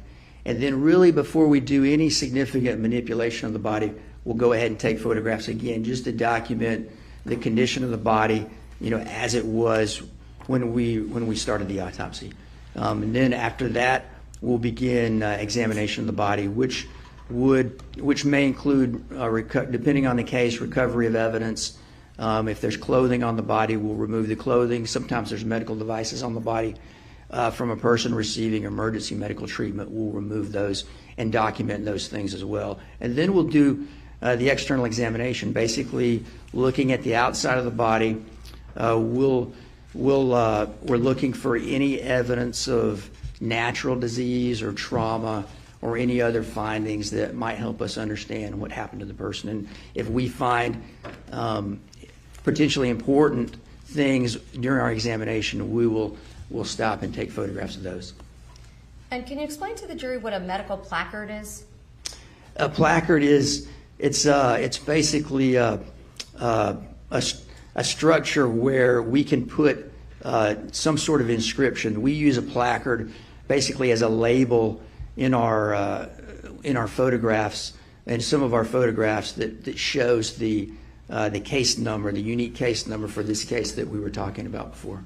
So, Your Honor, I'm going to ask to approach the witness, and I'm going to ask to show him the state's exhibits 1.27 through 1.61. Doctor, did you have a chance to, and counsel has been provided a photocopy of each of these exhibits in addition, Your Honor, for the record. Did you have a chance to review all of those before your testimony here today? Yes, I believe so. I feel really close to And it. those photographs, are those some of the photographs that you took during the course of the autopsy? Yes. Are all of those a fair and accurate representation of the photographs that were taken during the course of the autopsy, both on, just so we're clear, December 6th of 2022 and December 9th of 2022? Yeah, I reviewed the sets of photographs shortly before coming in here, and during my review at that time, they did appear to be accurate representations. Okay. At this time, Your Honor, I would seek to tender all of those exhibits. Any objection? No objection, Your Honor. All right, they're admitted without objection. Thank you. That's 1.27 all the way through 1.61. Correct, Your Honor. Would That's it a be lot fair of to say, Doctor, that there are far more photographs than what I've handed you? Yes, there are significantly more. How many photographs do you take? Does it depend on the case? Oh, it absolutely does. Yes, it can vary quite a bit. So, in this case, what photographs did you take of your autopsy? Do you recall what portions of the autopsy? Would it be the entire autopsy, just part of it? How does that work for the jury? Yes, so we took many photographs on the outside of the body, and then in addition we took some photographs, significantly fewer, on the inside of the body. So once we open the body during the autopsy, we start out just looking at the outside, then we'll open the body, we'll open the chest and the abdomen, look inside, remove the internal organs there. Same for the neck structures and same for inside the head. And so we did take some internal body photographs, in the region of the head, yes, but mostly external photographs in this case. Okay. And the photographs of the interior of the head, can you explain to the jury why you would take photographs of the interior of a head? Well, in this case, we took photographs to document injuries that were present, document there was significant bruising to the scalp. It was difficult to appreciate on the outside of the body. Sometimes there are things on the inside of the body that you can't see on the outside of the body. So in this case, there was significant scalp bruising that you couldn't fully appreciate on the outside of the body, in part because of the changes of decomposition that were taking place. We also documented some other findings too, documented what the brain looked like, documented what the skull looked like, and in some cases we documented the absence of significant findings. When you first started performing the autopsy, did you have all of the portions of her body? No. When we began the autopsy on the first day, December the 6th, we did not have the full body. Okay. Did there ultimately come a time when you received the remaining portions of her remains? Yes. And I say her, was this a male or a female? Female. And was she identified at the time that you first received her? No, she was not. As a medical examiner receiving a person in the condition that you received her, would some of your investigation of the body be in an attempt to assist law enforcement in identifying her? Yes. Did you do that in this case as well? Yes. What types of steps would you take to try and see if you could assist with identification? Well, the first step in a case where we don't know who it is would be for us. One of the first steps would be to take fingerprints, if you can, because there's a large databases that can be searched for fingerprints. It's different than something like dental records. For dental records, you really have to know who it might be so you can get their dental records. But for fingerprints, there's large databases that are available that you could potentially test. It also would be important to recover DNA. There's some DNA databases also available. So those are some of the first steps that we took in this case. And with respect to DNA, as a medical examiner, what do you do to attempt to assist in that process? We recover DNA from the body. Okay. So we'll recover certain blood or tissue that we think would have the best chance for the DNA scientists to be able to use to recover DNA. Okay. And can you explain what a bloodstain card is? Yeah, bloodstain card is basically it's a special card, and you take blood and you spot it onto the card, and then you let the card dry. So it's basically a card with dried blood on it, and it's our typical sample that we use as a DNA collection specimen. Pretty much in every case where we have blood that we autopsy, we will recover a blood card. And where would the blood card go after you collect it? The evidence, once we collect our evidence, it's say during an autopsy, the evidence will eventually go to an evidence holding area at the GBI facility. And then from there, the evidence will be distributed to whatever branch of the crime lab would do the testing. So if it's a bullet, it will go to the firearms lab. If it's blood for DNA testing, it will go to the DNA or the forensic biology lab. And in this case, did you take bloodstain cards? Yes. I'm going to show the witness exhibits, Your Honor, 1.63, 1.64, 1.65, 1.66, and 1.67.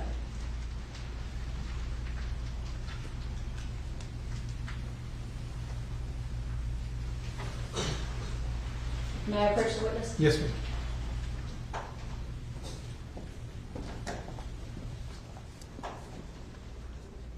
There are gloves if you prefer.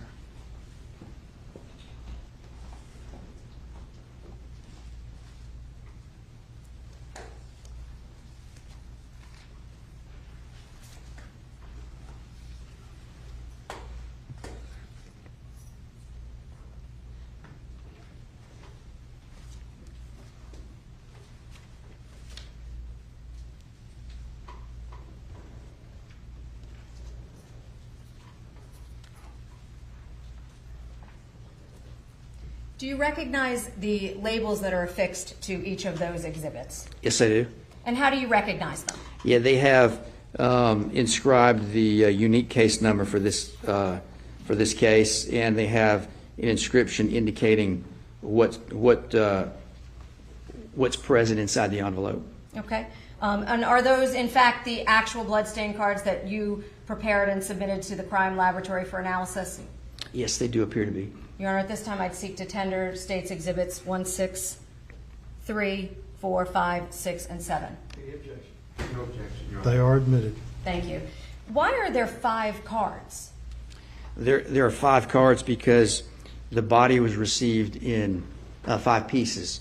We received a right leg, we received a left leg, we received a head with a portion of the neck, the upper portion of the neck attached, and we received the torso with the lower portion of the neck and the arms attached. So we received the body in 5 pieces. The body had been dismembered. And so we collected a DNA sample from each one of those pieces, in part initially to ensure that they all went with the same person. The DNA from all 5 matched. And then hopefully at some point we'd be able to identify who that person was. Well, and just for clarification, you've said 5, doctor. Did you also take a sample from the spleen, or rather the liver inside of the body? Yes. It is leading, but I can rephrase. You can rephrase. Did you document on each of those bloodstain cards where each item was recovered from? Yes, I did. Can you please, looking at the first exhibit that's in your hand, tell us where that one was from? Yes, this is from the torso, specifically the spleen. Okay. And what about the next one? The torso. So the torso itself was one, and the torso spleen was the second? That's right, yes. And what was the third bloodstain card? The right leg. And the next? Left leg. And the next? The head. So there were 5 in total, but those were from the 4 pieces plus the spleen? That's correct. Yeah, there was. Or rather, I said the spleen. I meant the liver. My apologies. No, it was a spleen. You were correct. Yeah, it was. The body was in 4 pieces. That's correct. And there were 5 cards because we collected 2 from the torso. Yes. Did you also at some point collect from the liver? And if you need something to refresh your recollection, please just let us know, doctor. Yes. This is wild. She's obviously telling him that you're testifying wrong. He's looking at his notes right now. I'll overrule the judge. You can refresh your recollection. Yes.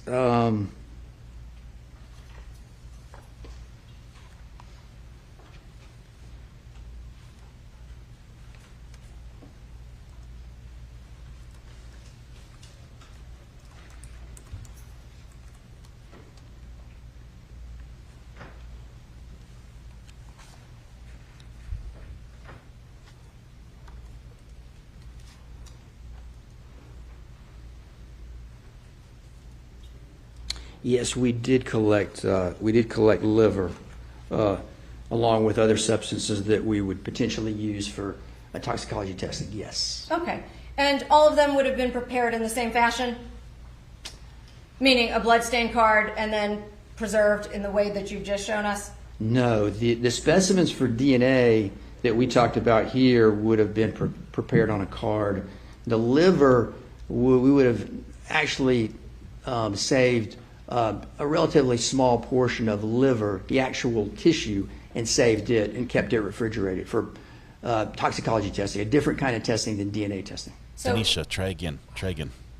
without being graphic, doctor, does that mean you literally cut a piece of the liver off and preserved it so it could be transported to another section of the laboratory for analysis? Yes. That's clearly not in this courtroom today, correct?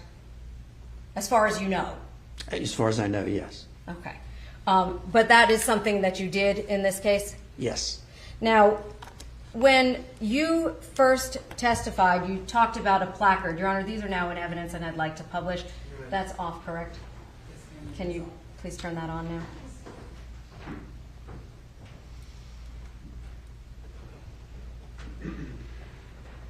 I'm going to start on image 100.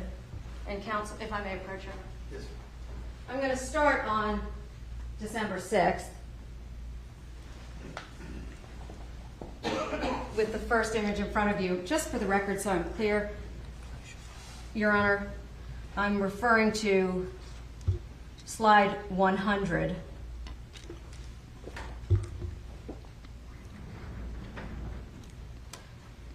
And doctor, if you can assist me, on the back of that exhibit, you'll see that there is a number written of slide 100. Do you see that? Yes. Just for your own records, did you have specific numbers associated with each one of the photographs as they were taken by the medical examiner's office in connection with the case? Yeah. When the photographs are saved, they're digital photographs, so they're saved into a digital file, and each file has a name that has a number. Okay, so on the back corner of each of those, I'm going to reference the number so that it's clear for the record, Your Honor. And if you would just tell us what exhibit number that is on the back of the card as well, just so the record's clear. So we're talking now, I guess, about exhibit 1.6. It's in front of you, the one I've already handed you, the stack. Yeah, this is exhibit 1.27. Thank you, 1.27. And can you tell the jury what's depicted in 1.27? Yeah, this is the placard that we've discussed. It's basically a placard where we put information about the case at the top. Coastal MEO stands for Medical Examiner's Office. This examination was performed at the Coastal Medical Examiner's Office, which is in the Savannah area. The date that the exam was performed, December the 6th, 2022, and then underneath the unique case number for the case. And that is all done in an effort to preserve the information, is that correct? Yes. Now, if I turn to the next slide, that being 101, that would be 128, is that correct? 1.31. Oh, my apologies, 1.31. And can you tell us what's depicted there? Yeah, this is the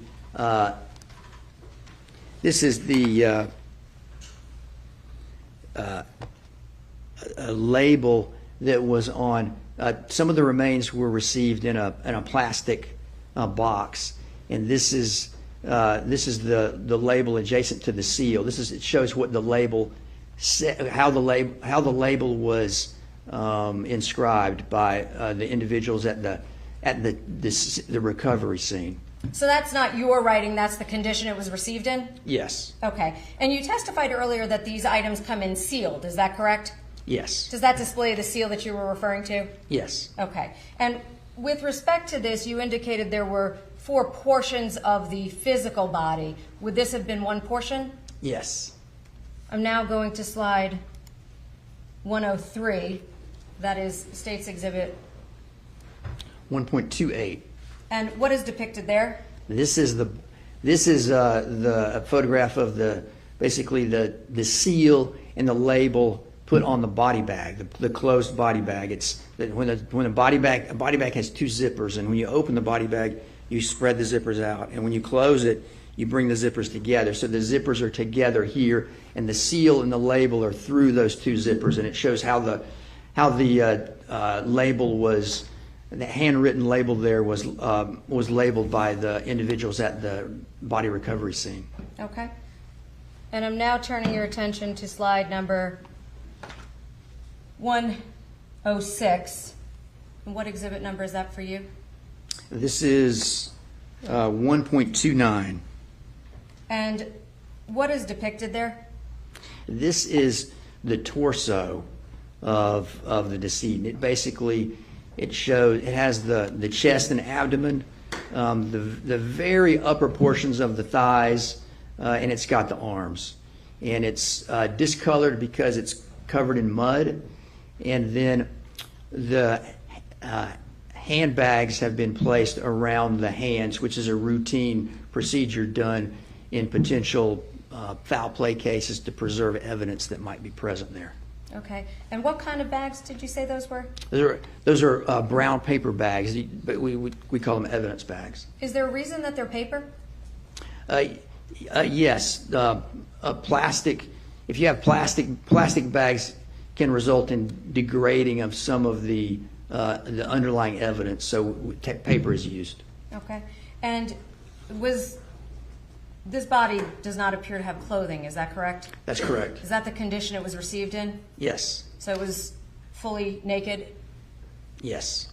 Okay. From looking at this photograph, were you at least able to tell the gender of the individual that was recovered? Yes. And that's why you indicated female? Yes. I'm now turning to slide 107, which on your exhibit would be what number? This is 1.30. Okay. And what does this demonstrate? This is the other leg. Basically, the bag the other leg was received in, and it's similarly labeled. You can see the handwritten label there was prepared by the individuals, the investigators at the body recovery scene.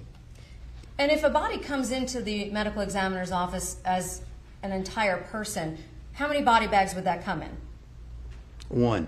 And would there be just one seal? Yes. So when there's more than one piece and more than one bag, do you document each of the individual seals? Yes. Why do you do that? Because each piece came in separately, so we will document each piece of evidence, each evidence that we received, just to show how it was received for each part. I'm now turning your attention to slide 109. Can you tell us what exhibit number that is? Yeah, this is 1.31. And what is depicted here? This is the left leg of the decedent. And was there anything of note when you received the left leg? Yes.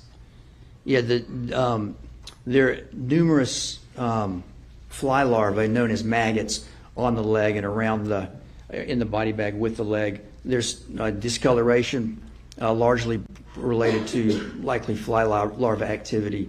And then at on the foot, near the end of the foot where the toes are, there's loss of tissue there that appears to be what we call postmortem animal predation, basically where if a body is left outside in an outdoor location, especially in a wooded location, animals can come and will often come and eat portion of the body. So that appears to be postmortem animal predation, where after the death, an animal has come and eaten a portion of the foot.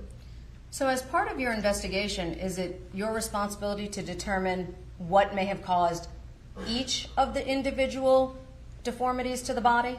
Yes. So even if they're not potentially criminal, you would still document that? We may. It depends on the case, but yes, we often do. Okay. And in this case, did you? Yes. Okay. So the top of the limb, can you tell the jury, was there anything of significance with respect to the top of the limb? Yes. At the top, the leg appears to have been, the leg has been cut from the body. There's areas where the skin surface at the skin edge is smooth, consistent with having been cut with a sharp object, and then the bone, the thigh, a portion of the majority of the thigh bone is present in the leg, but the thigh bone, the femur, has been cut there, and so there's the cut end of the femur that's you can see in this photograph. And can you tell us, doctor, is there anything significant about the femur, specifically in terms of bones in the human body? What's distinctive about it? The femur, I guess what would be distinctive about it is the biggest bone, the longest bone. I mean, it keeps us upright, correct? Yes. And so would it be fair to say that somebody would not be able to obviously stand without their femur intact, correct? Yes. Okay. And in this case, you said the femur was cut through? Yes, it was. I'm now going to turn your attention to the next photograph. That would be 110. What exhibit number is that for you? This is 1.32. Thank you. And what is depicted here? This is a label, another label for a body bag. And the inscription indicates leg found in the woods of McIntosh County. Okay, so would this be the other leg in connection with this case? Yes. And does this also reflect the manner in which you documented? Yes. I'm now drawing your attention to slide 111. Can you tell us what the exhibit number is? Yeah, this is exhibit 1.33. And what is depicted here? This is the other leg. This would be the right leg. Was there anything that you were able to make as observations with respect to the portion at the top of the thigh?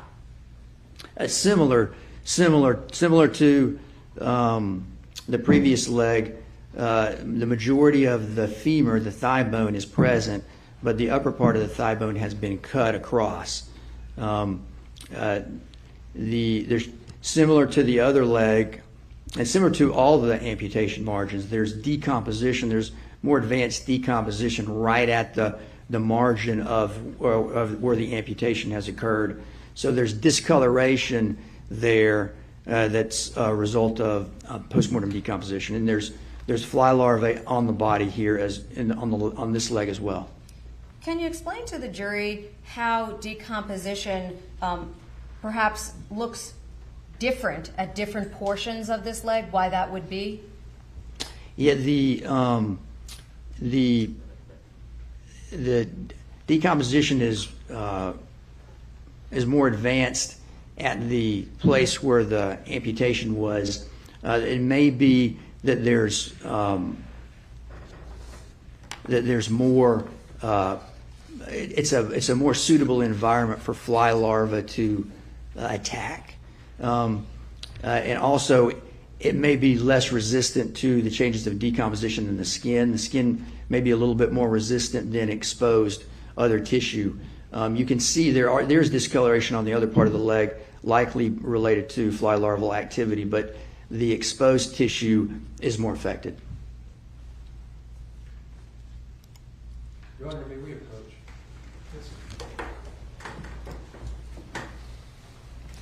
Props to this witness who was testified in 2 trials today. I'm guessing they're probably both murder trials based on the state of his patients. But there was a point of some confusion when both the prosecutor seemed confused and the witness seemed confused. So it might have been the questioning as far as the number of items that were submitted making up the body. Whether it was 5 or 4, whether it was the liver Doctor, or something the else. last slide that we just looked at, tested. can you pass me that may I, Your Honor? Yes. For just a moment. Yes. And can you tell us what that exhibit number is? 1.33. And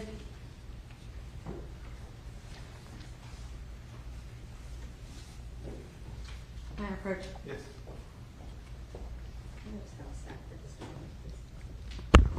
You want to do it? You want to do it? Thank you, sir.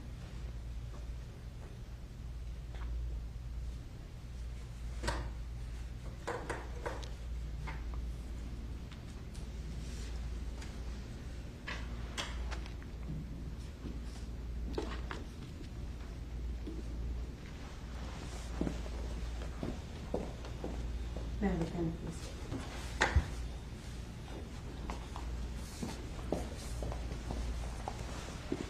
Those.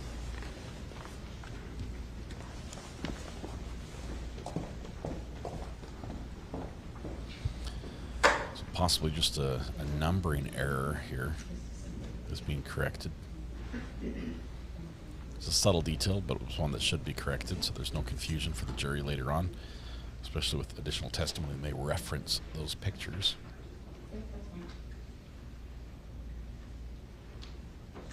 Your Honor, if I can simply clarify for the record, counsel has pointed out to the state that it appears I have inadvertently marked 2 exhibits 1.31. So the first one will be exhibit 1.31A refers to slide 101, and 1.31B refers to slide 109. Thank you. Thank you, counsel. Easy fix.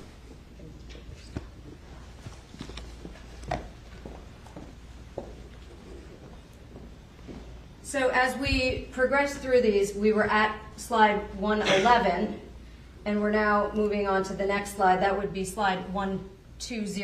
What exhibit number is that for you, sir? This is 1.34. Okay. And can you tell the jury what, if anything, is depicted in that photograph of note to you?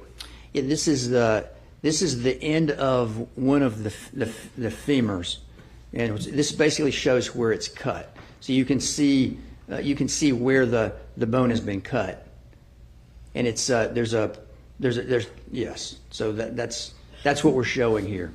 Just yes. And was it physically cut all the way through?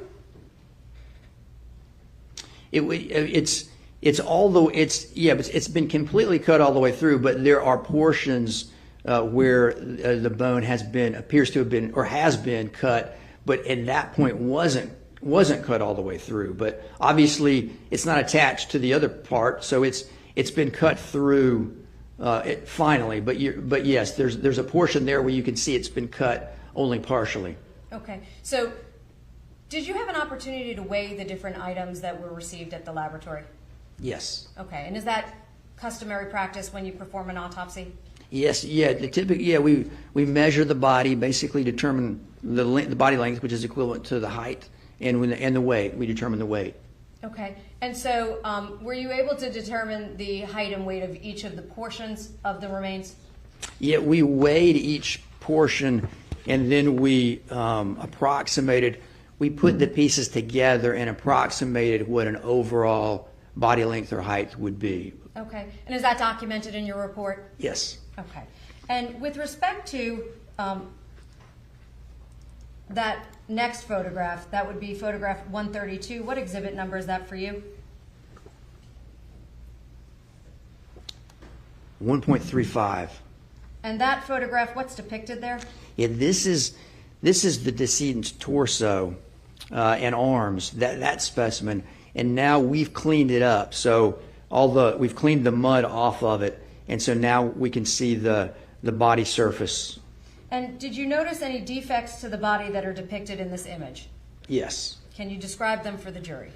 Yes. So there's the defects that we've talked about where the legs were removed. So at the very upper part of both thighs are present, but then there's a large defect where the rest of the legs have been cut from the body, where the body's been dismembered.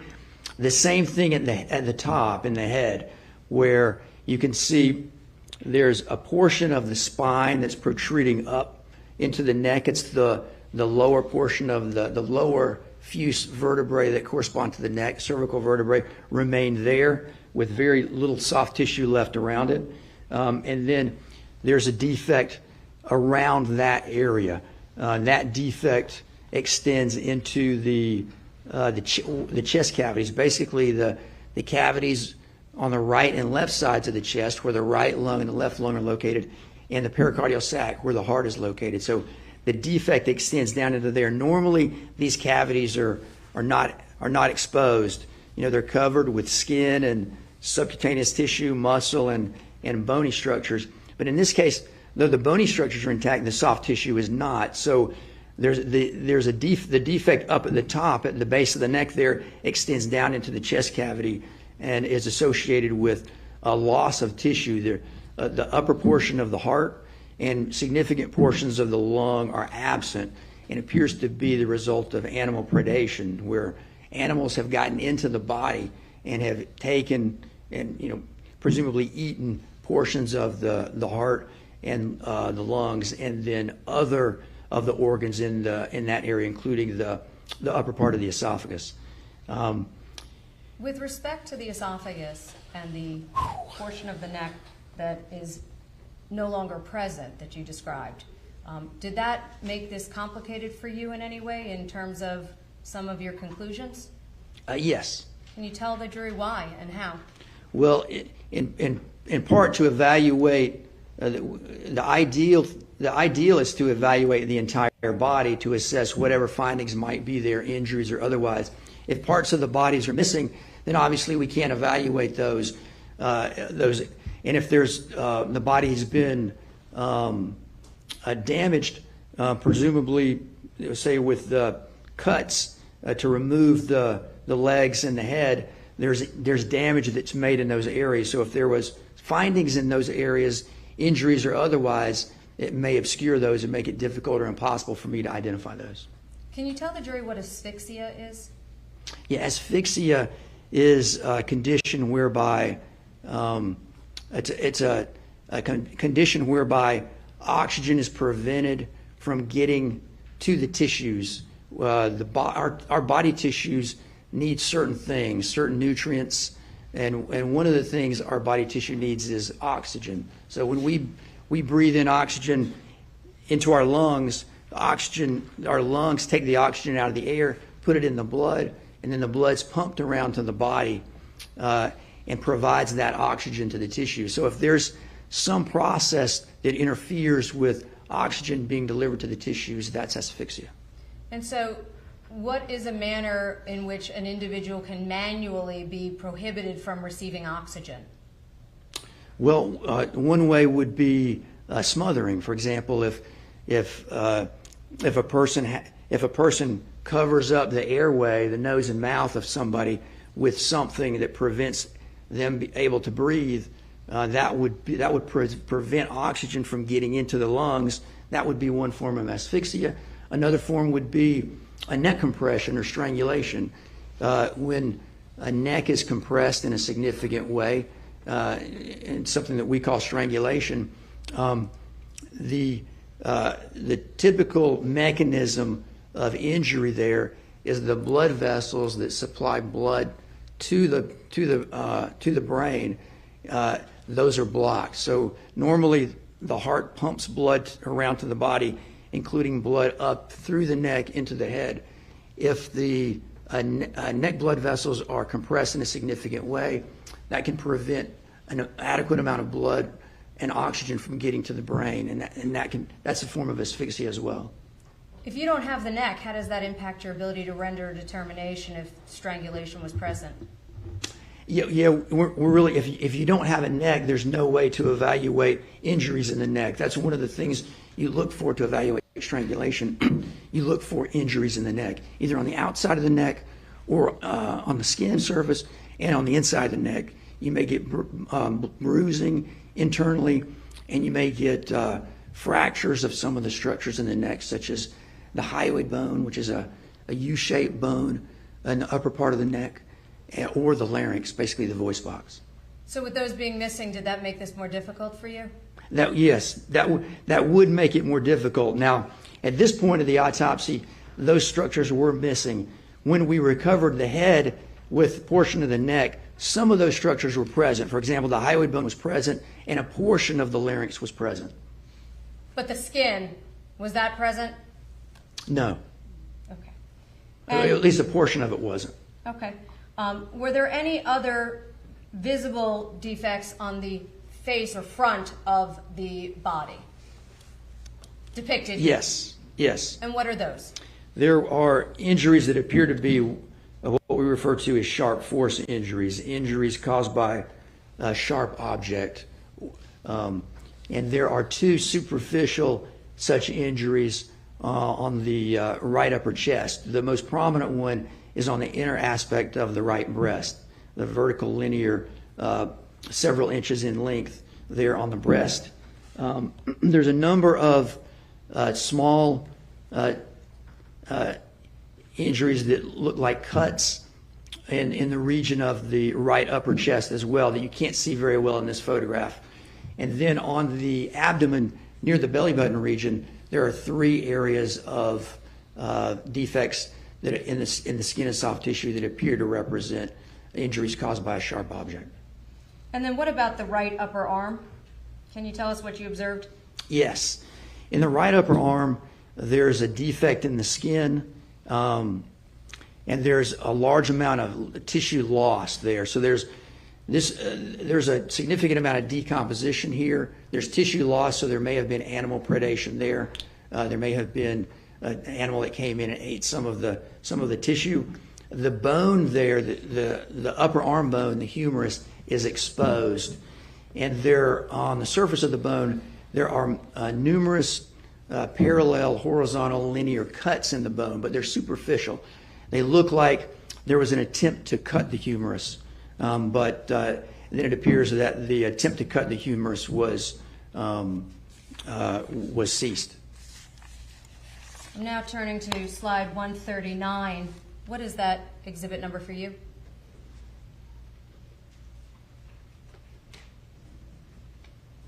Yeah, this is exhibit 1.36. Thank you. Can you tell the jury what you see here? Yeah, so this is the back of the right hand and the right forearm. And on the hand, close to the wrist, there's an area of discoloration that represents bruising. And then on the forearm, you can see 2 areas of discoloration that also represent bruising. So this is a bruise or a contusion, which is basically an area of bleeding in the tissue caused by impact with a blunt object or surface. Can you explain to the jury what the phrase defensive wounds means? Yes. So a defensive wound is a wound that you would receive that you might receive when you're being attacked by someone. If someone is attacking you and striking you with an object, it's what your natural tendency to do is to put your arms up to try to block. And so what may happen if you do block the blows, you'll get injuries on the arm. And so injuries, they're often on the back of the hand and on the back of the forearm. And those are called defensive injuries.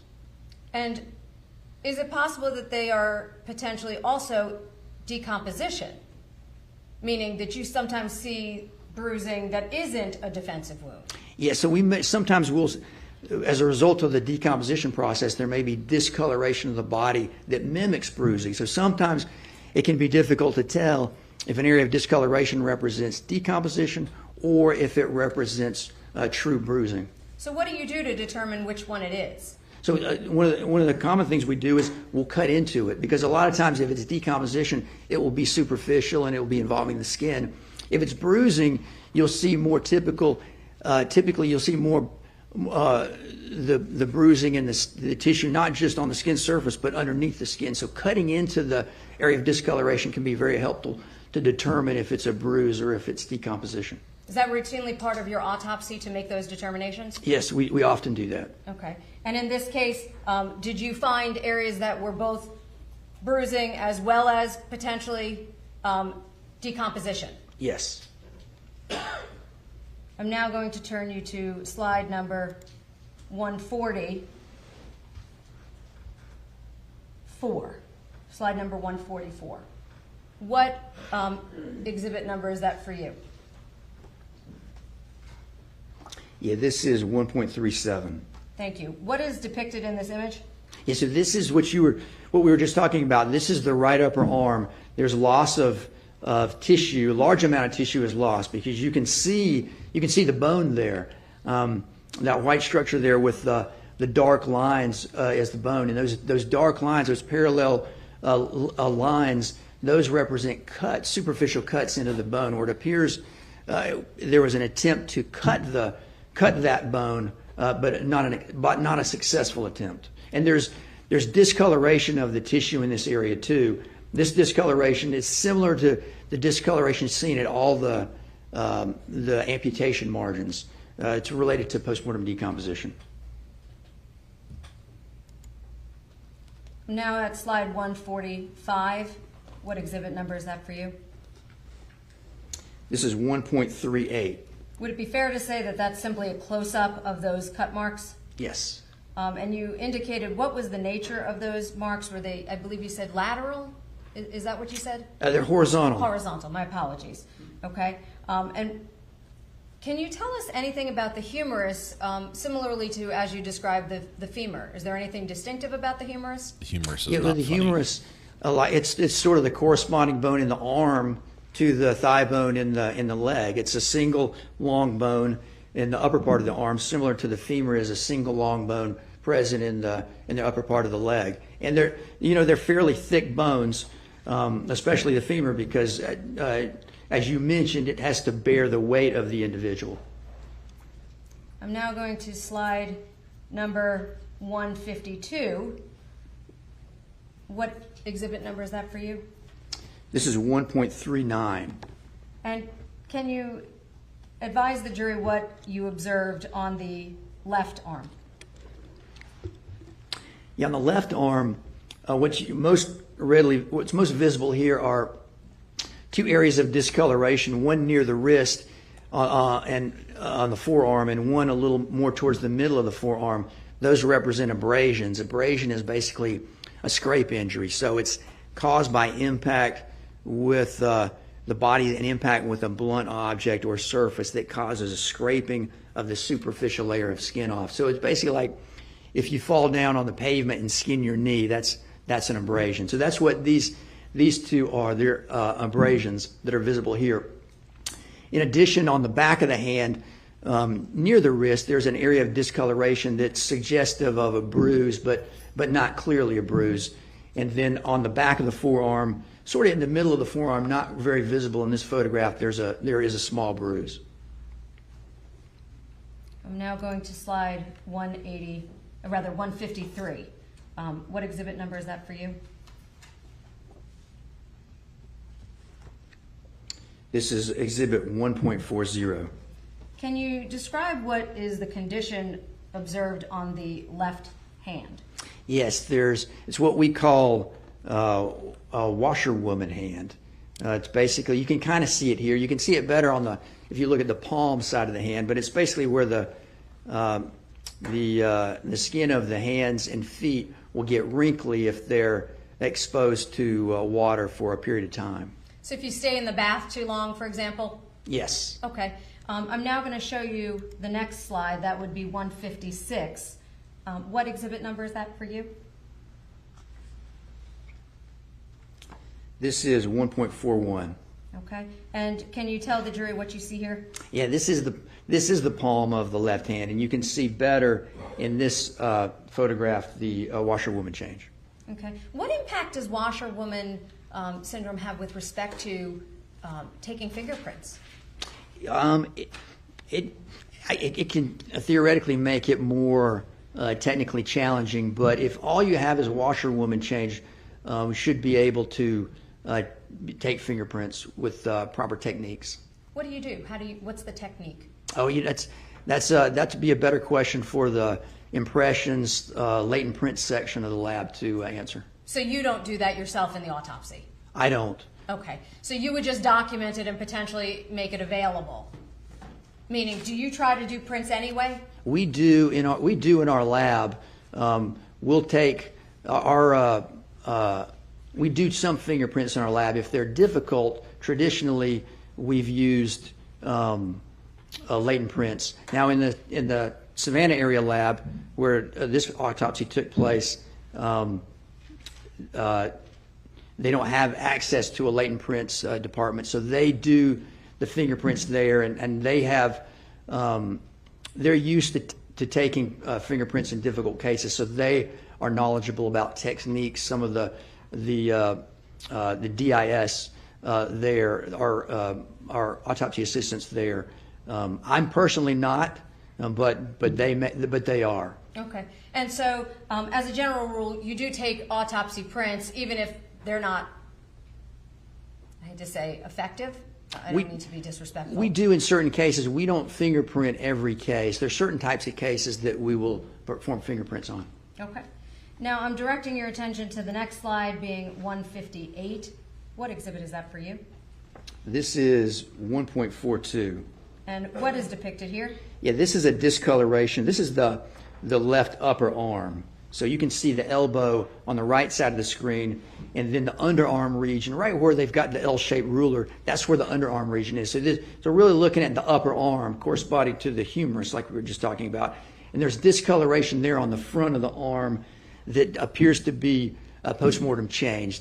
It's not nothing that I could identify as an injury. So in this particular body's evaluation, you did see items that you were able to clearly say that's not an injury, but rather decomposition or some change due to death? Yes. Okay. And does this represent that? It appears to, yes. I'm going to now turn you to the next slide. This is 167. What exhibit is that for you? This is 1.43. And what is depicted here? So there are three defects here that look like they were probably caused by something sharp or fairly sharp. Three defects this is the front of the abdomen, basically near the belly button. You can see right in the middle of the screen there's the belly button, very close to the middle of these defects. Those are 167. I'm now moving on to slide 174. Is that what exhibit for you? 1.44. And are those, again, the right humerus with the cuts at a much closer view? Yes. I'm now going to slide 184. What exhibit number is that for you? 1.45. And what is displayed here? So this is one of the femur bones, one of the ends of the femur bones. So this is where the femur bone was cut, basically the cut end. And you can see there's a place where there's a fairly smooth cut in the bone that goes through much of the thickness of the bone, but not all of the way. And is that the condition you received the body in? Yes. Now, what did you do with respect to the femur sites during the course of your autopsy? So we removed the ends of the femurs where they had been cut. We removed the ends and submitted them as evidence so that it could be the potential for evaluation of these cut ends in case it may be useful to know what kind of weapon or what kind of tool might have been used to make the cuts. Without being graphic, doctor, I'm going to show on myself. So both of the legs were severed, correct? Yes. So would it be fair to say that the two portions from the lower portion of the thigh and then the two portions from the upper portion of the thigh, all four of them were cut by your office and turned over to the tool mark section? Yes. Okay. So did that preserve then each of the cuts that were performed prior to your receipt and then given to them for examination? Yes. And of course, did you mark where your cut was so it was clear? Yes. Okay.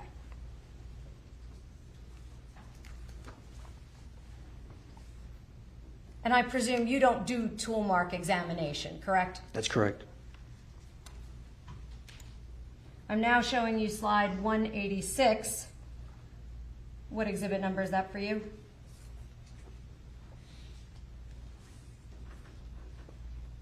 This is 1.46. And can you tell the jury what defects you see on the upper left portion of her back? Yeah, there's a superficial cut on the left upper back in the shoulder region. So that was an actual cut? Yes. What's with the superficial cuts? I'm now at slide 189. Can you tell us He's not what describing exhibit them as number that is? scratches.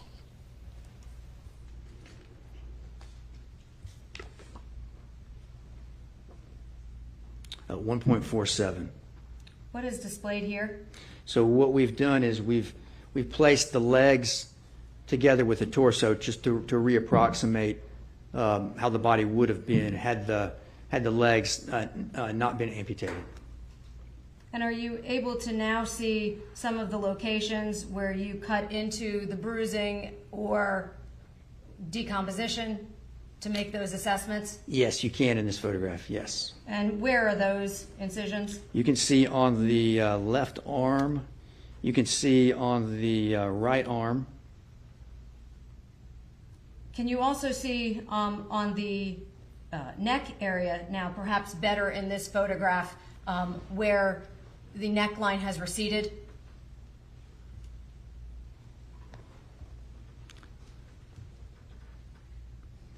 Yeah, I'm not sure if you can. I'm not sure if it's better vantage point in this photograph or not. Okay. What is that that's sticking out from the neck area? That's the spine. So those are the lower cervical spinal, the vertebrae, the bones of the spine that correspond to the lower part of the neck. So if her body had been intact, would that not then have had all of the skin up to her chin, essentially? Yes.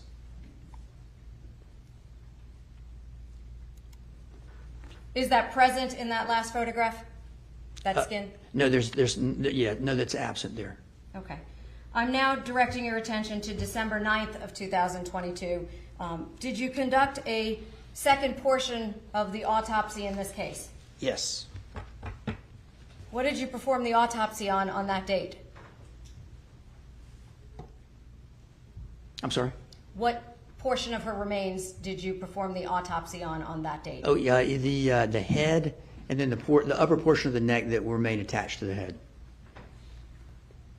What is depicted in slide 191? And what exhibit number is that? Yeah. My apologies. Yeah, this is exhibit number 1.48. And this is a placard. It basically shows the same things that we saw in the previous placard, except the date is different. The date is now lists December the 9th, 2022. And presumably, if you had all of these pieces on the same day, would you have performed the autopsy simultaneously? Yes. Did you have them all on the same day? No. Is that why there's a lapse in time? Yes. When you received the head, was that received separately? Yes. And was that also received in a sealed condition?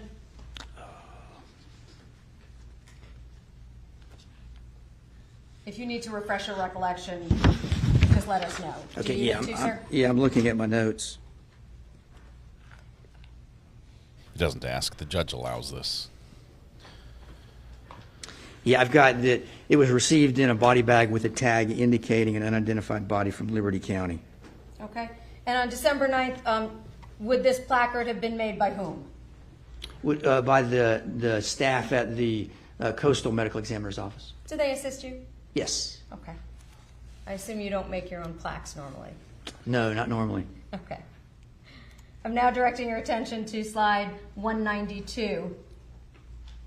Can you tell us what exhibit number that is? Yes, this is State's Exhibit 1.49. Okay. And states 1.49, what's depicted there? Yeah, so this is the body bag. Again, the zippers are closed. You can see the seal here, the red seal, and then you can see the handwritten labels on the attached to the zipper, attached to the zippers of the closed body bag. Directing your attention to slide 194, what exhibit number is that? 1.50. What's depicted here? This is the decedent's head, and so you can see on the left side of there's her hair, and then on the right side her face. It's a little hard to make out because her face is covered in mud, so it's a dark color similar to the color of the hair. I'm now turning you to slide 195. What exhibit number is that? 1.51. What vantage point does this provide? This is the face. So we're looking at her face, and you can see it's still discolored with dark. It's got mud on it. Can you tell anything about her eyes? Well, her left eye, you can see the surface of her left eye, and the cornea appears clouded, which is a change that occurs as a part of postmortem decomposition. Can you explain to the jury what happens, if anything, with respect to eye color during decomposition? Well, eye color after death can change, and so it's not necessarily a reliable indicator of the color of the eyes during life. And with decomposition, you can get clouding of the corneas, so so you may not be able to identify at all the color of the eyes. Did there come a time when you cleaned off her face and head? Yes. I'm going to direct your attention to the next slide, slide number 196. What exhibit number is that for you? This is 1.52. What, if anything, did you observe about her face? Yeah, there's discoloration on the face. The discoloration on the face in various areas is consistent with change of postmortem decomposition. She did have some discoloration in her eyes, in the white portion of her eyes, the sclera. It was unclear to me if that discoloration was related to decomposition or was related to trauma. I'm directing your attention now to slide 203. What exhibit number is that for you? This is 1.53. What's depicted on the right part of her face? Yeah, so there's two defects in the scalp. We've pulled the scalp back. This is the very forward part of the scalp, so very close to the forehead. It looks like the forehead here, but we've pulled the scalp away so that the injuries are visible, and you can see these two defects in the skin there. These are two of a total of 9 similar appearing defects that are present on the scalp, including here on the right frontal area, also on the top of the scalp on the left side and near the midline and on the back of the scalp. These appear to be lacerations. The decomposition makes it a little challenging to sometimes distinguish between incisions and lacerations. Incisions are defects caused by a sharp object. Lacerations are defects caused by a non-sharp object, a blunt object. These appear to be most likely laceration. There's a little bit of irregularity associated with it, and in some of these, there is tissue bridging when we look in the depth. That's a feature that we see in lacerations, but not in incisions. So this appears to be 2 of 9 lacerations that are present on the scalp. And there's discoloration here that represents contusion. It's not clear from the external examination that it's contusion, but when we opened the head and reflected the scalp, looked at the undersurface of the scalp, it was clear that there was a significant amount of contusion or bruising in the area where these lacerations were located. Would that be consistent with being struck? Yes. And you said a laceration was blunt as opposed to a cut, correct? Yes. I'm looking at slide 204. Is that the, what exhibit? Exhibit 1.54. And would that be the closer version of what you just described? Yes. Is that how you were able to see the irregularity you just described? Meaning yes. Not from a cut versus a laceration? Yes. I'm now looking at slide 206. Can you tell us what exhibit number? Yeah, this is 1.55. And was there any observations to the left side of her face or skull? Yeah, there's discoloration. There's some discoloration here on the left side of the face, including in the left forehead. I could not identify these to be injuries. These areas of discoloration are consistent with change of postmortem decomposition. And I'm now at slide number 207. What exhibit number? 1.56. Would that be the area that you indicated was decomposition and not an actual injury? It did. Yes, it did appear to be postmortem decomposition. I'm looking now at slide number 225. Can you tell us what exhibit number?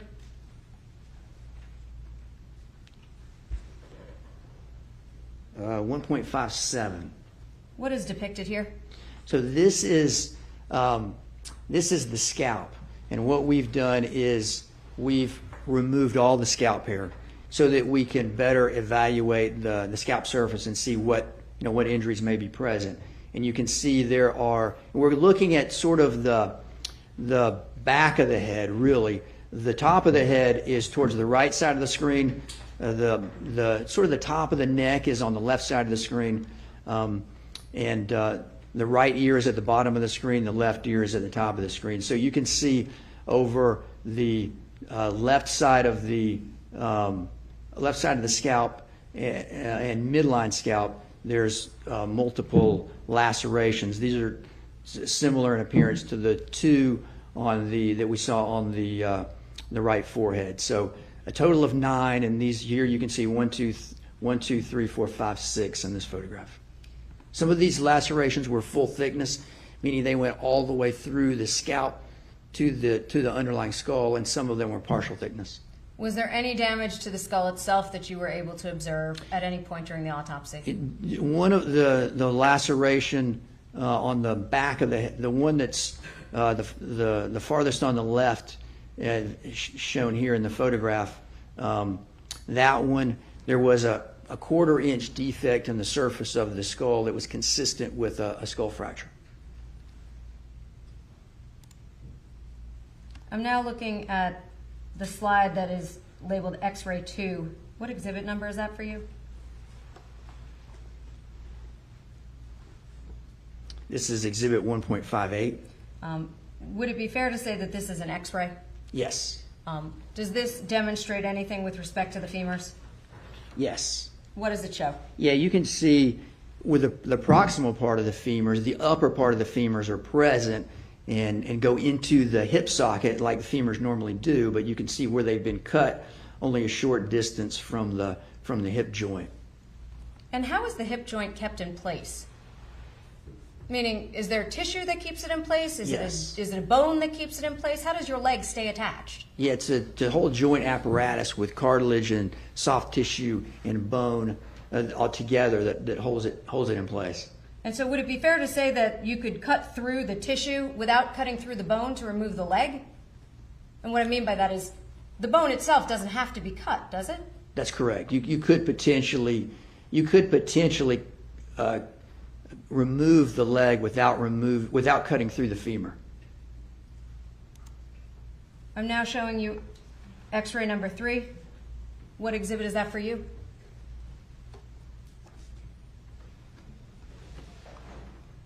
It is 1.59. And which leg does this display? Is it clear or is that not clear? It's not. It appears to be the right leg. Okay. Yes, based on the R in the top left-hand corner of the X-ray. Okay. And X-ray number 4, the next slide, what exhibit is that?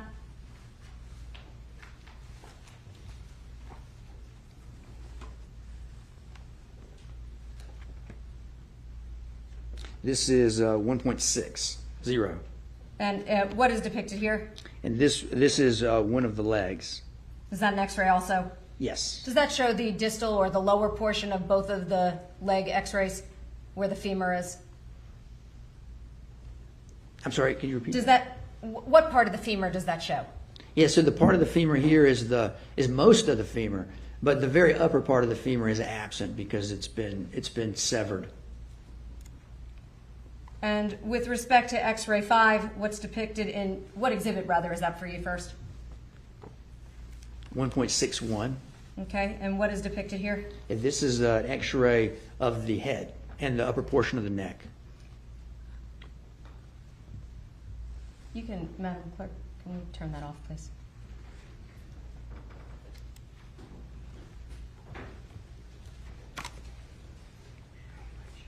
Thank you.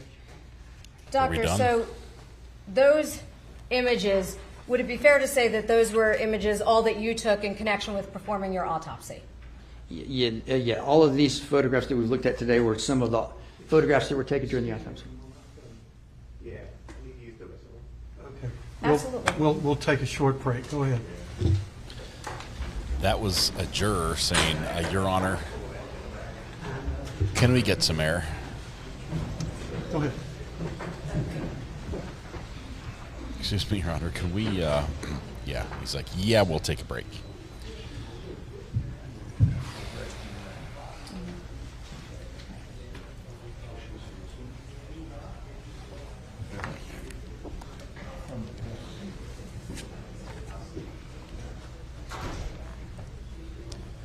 That was tough. We didn't see the pictures.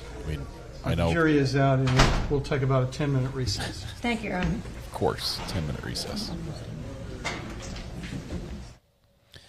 While we take a 10-minute recess.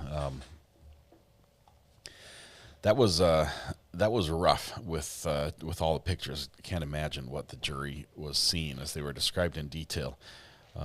It gives you the idea that I personally believe that she was dismembered after death. That it was purely done to facilitate hiding or disposing of the body. I think that's the case. But sawing through the legs most of the way and then them snapping could have mean they were hanging off the table and the weight of the leg broke the bone and they got thin. Dr. Bullbutter. Dr. Bullbutter, how are you doing? I'm good. How are you, Scott? It's some rough testimony to listen to, but yeah, it was rough for the chat. I saw too, but I wanted to call in because this is something I actually have some experience with, as strange as that is, because it's medical testimony. It didn't bother me in the least. Yeah. The pictures might have. I've participated in autopsies because of my studies, and of course I've done gross anatomy and all of that kind of stuff. So when it comes to dismembering bodies and that kind of thing, I actually know what that feels like, as strange as that is, in a clinical sense. That's not something I would like to have experience in. No, I know. Yeah. I know, but you were asking about superficial cuts and whatever. That could either be hesitation cuts because he didn't know what he was doing at the very beginning, but I think most likely he didn't know when he was doing it, at what angle he wanted to do it, and what was best for for the joint he was going for. Because at each joint he might attack it a little differently. He knew he needed to divide the body up, but didn't know how or where. Yeah. So what happens is you start doing it, and then when you start, you realize that the way that you're doing it isn't quite right. So you start again, and then you start again until you get it exactly where you need it to be. So those are superficial cuts until he gets where he needs to be to go all the way through. Okay. I seem to remember previously my experience with the phrase hesitation cuts involved self-harm. Is that? Yeah. Well, it could, but it could also involve just his unsure what he was doing. Yeah. Yeah. Okay. So, yeah, and I hate to make another food analogy, but that's all that's popping into my head here. That's okay. That's because most of us, that's all we cut, right? Very few of us cut anything other than food. When we're studying gross anatomy, we do it all the time. And when you do it long enough, that doesn't bother you. The food analogies stop bothering you. Yeah. So I mean, I guess I hate to say it, but it just, I don't know what MEs do because, of course, I'm not an ME. But when I deal with anything medical, although I'm not in practice as a doctor, like I'm not practicing, when I deal with anything medical, including my own medical care, anything medical at all, there's a distance. And I know it. I know I shut down whatever feelings I have about it, and I look at it very clinically. And then when that's all done, I have my emotions about it later. It's completely different. Well, I imagine an ME is unique in what they do because their end goal is not. They're not trying to fix something. It's purely investigative, right? If that's a word, investigational. They're seeking information. Yeah, that's true. But what I was saying to one of the people in chat that was asking me is any doctor at all, including an ME, would have become an MD first, would have become a doctor first before they became an ME. So they would have treated live patients. Like, they have to do a lot before they become an ME. So really, an ME is like any other doctor, really. Yeah. And all doctors have to speak about bodies the same way.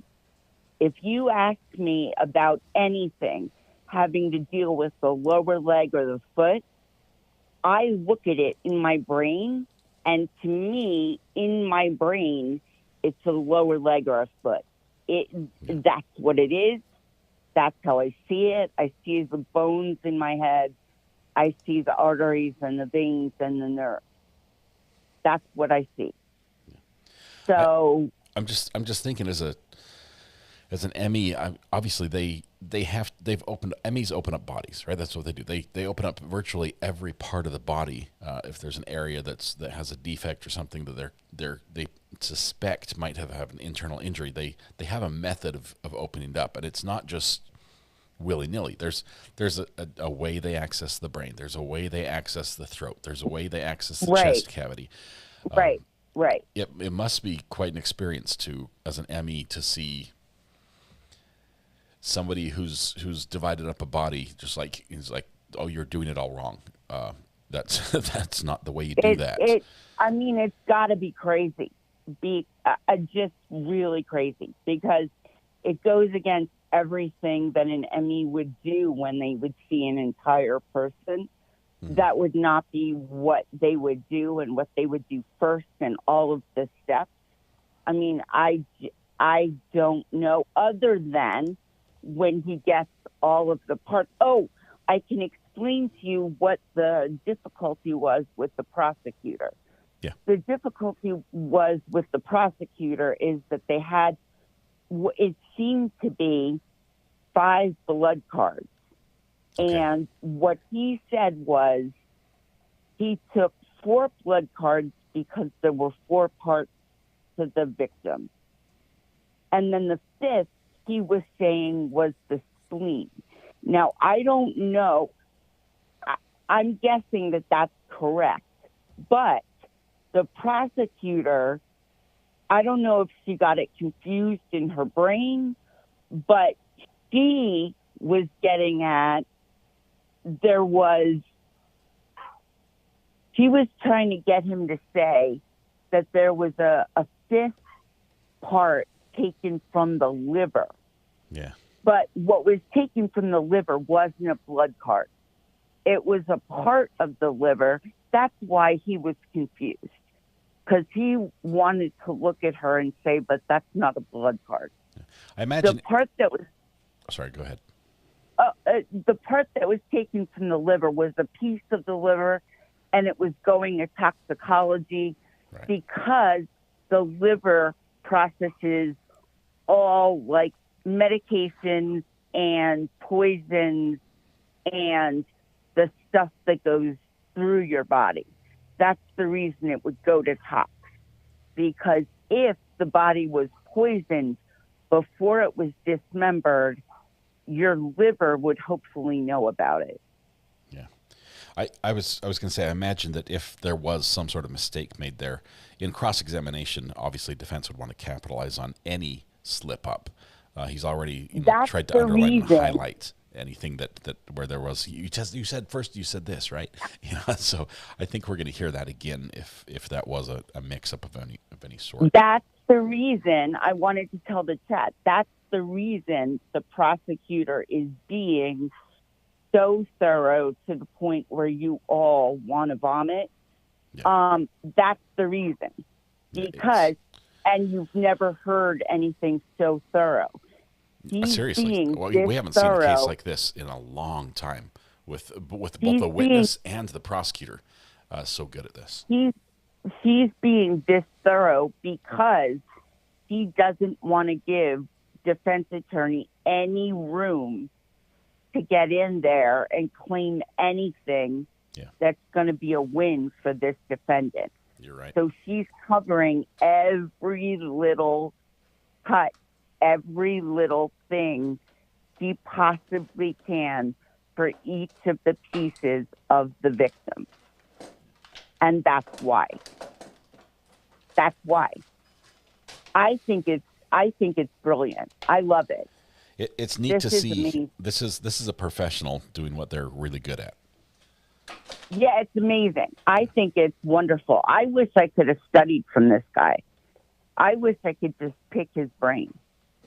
I just love it. 450 autopsies a year. And how many years has he been doing this?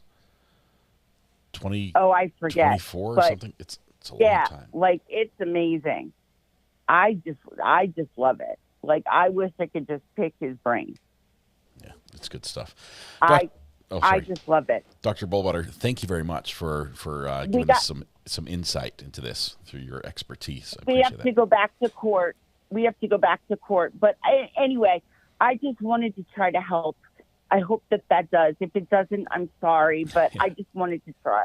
It sheds some light on it, but obviously this is a tough part. I know it's intriguing, and many of us, there are points where I have been just like fascinated by what we're hearing, is purely on an intellectual level. But to get there, I have to separate myself emotionally from what I'm hearing, which is just like, it's terrible. It's terrible to imagine that this isn't just, something on an autopsy table, that this is a person. This was, a victim who was, fighting for her life possibly up until the end. So crazy. Separating yourself from your emotions is what every single doctor had to learn to do in med school from the very first day. Yeah. First day, we had to do it. First day of gross anatomy, when we walked in the lab, we had to do it. I was mortified. I thought I was going to faint. Yeah. But I was forced by my group to cut into my cadaver. I didn't want to do it. I was forced to do it. My cadaver was a Catholic priest, and I'm Catholic. Wow. And we were told he was a Catholic priest. Nothing else but the fact that he was a Catholic priest and had donated his body. And my group knew I was devoutly Catholic, so I looked over at the other devout Catholic. We both prayed, made the sign of the cross, and said, "Forgive me, Father, for what I must do." What? I don't know what you say there. And we nicknamed him Father Joe because we weren't allowed to know his name.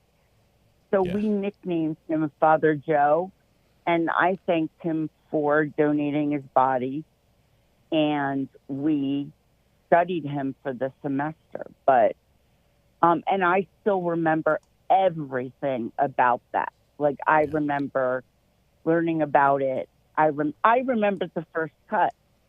I remember what that was like on the first day of med school. I remember the first cut of dissecting a shark in biology class in high school. That was enough for me. Exactly. Exactly. And the shark has no resemblance, right? There's no, like, I'm not like saying, oh, this would be, it's not like any sort of association in my head.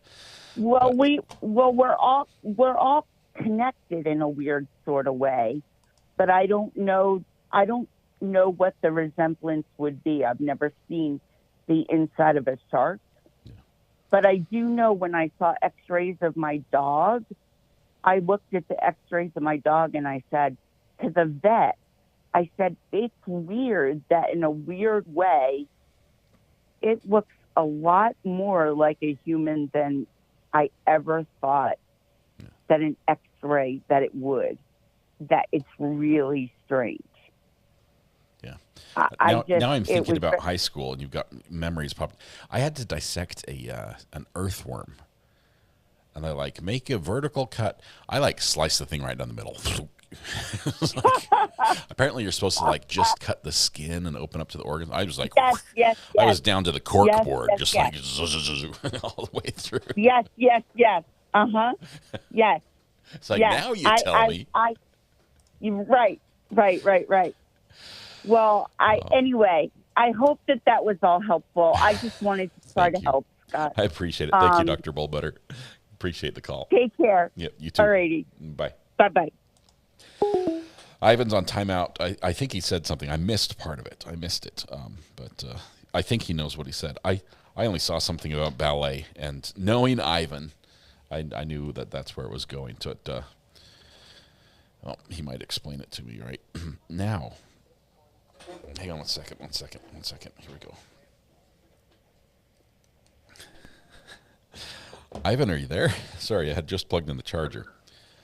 How are we doing? Doing well. I see you bypassed the timeout. Got on the show. Well, circumventing things is sort of how I make my living. How are you doing? I hear you bought a Harley. Hey, you bought a Harley in the middle of a tax audit or something? Well, listen, man, I'm just sick of acting like I'm doing something wrong.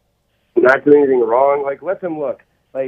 If you think I'm afraid of the government, looking and figuring out the blockchain, then it dawned on me the other night, like, what am I worried about? Like, I'm not doing anything wrong. Everything is above water. Like I might as well give them, hey, far be it for me to let them audit in vain. Okay, I'm going to give them something to audit. Okay, give them something that'll raise their eyebrows. So, hey, you want to? You paid cash for spend time on me? Yeah, okay.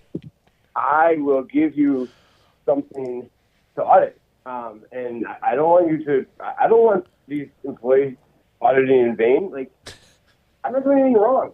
So these poor auditors live a boring life unless you give them something to work with. So appreciate you thinking of them.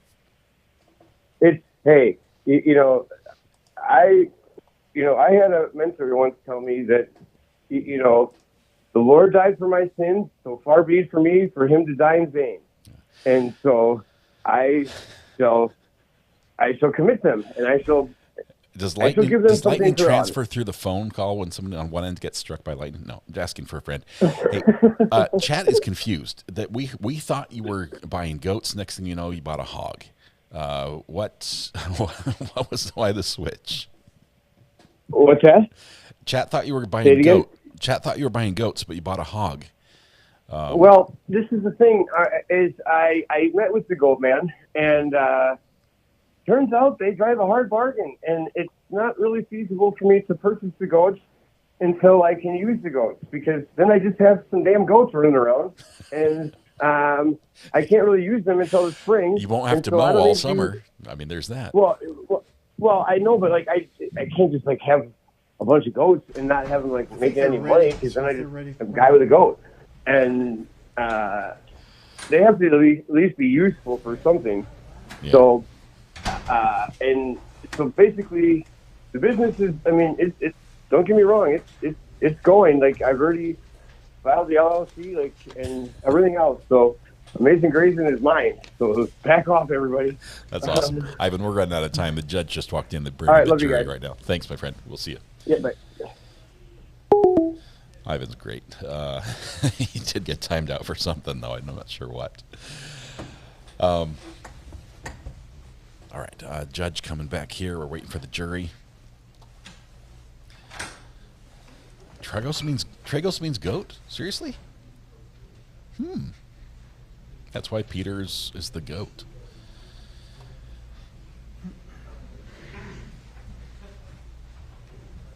Ivan will be back in chat in just a couple minutes. I think he's got 2 or 3 minutes left of the timeout. He'll be back to join us. Let's see.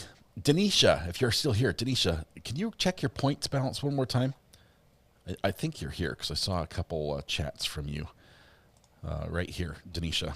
Denisha Blyther, check your points balance. I think I have a feature. I don't want everyone to do this because it's work intensive.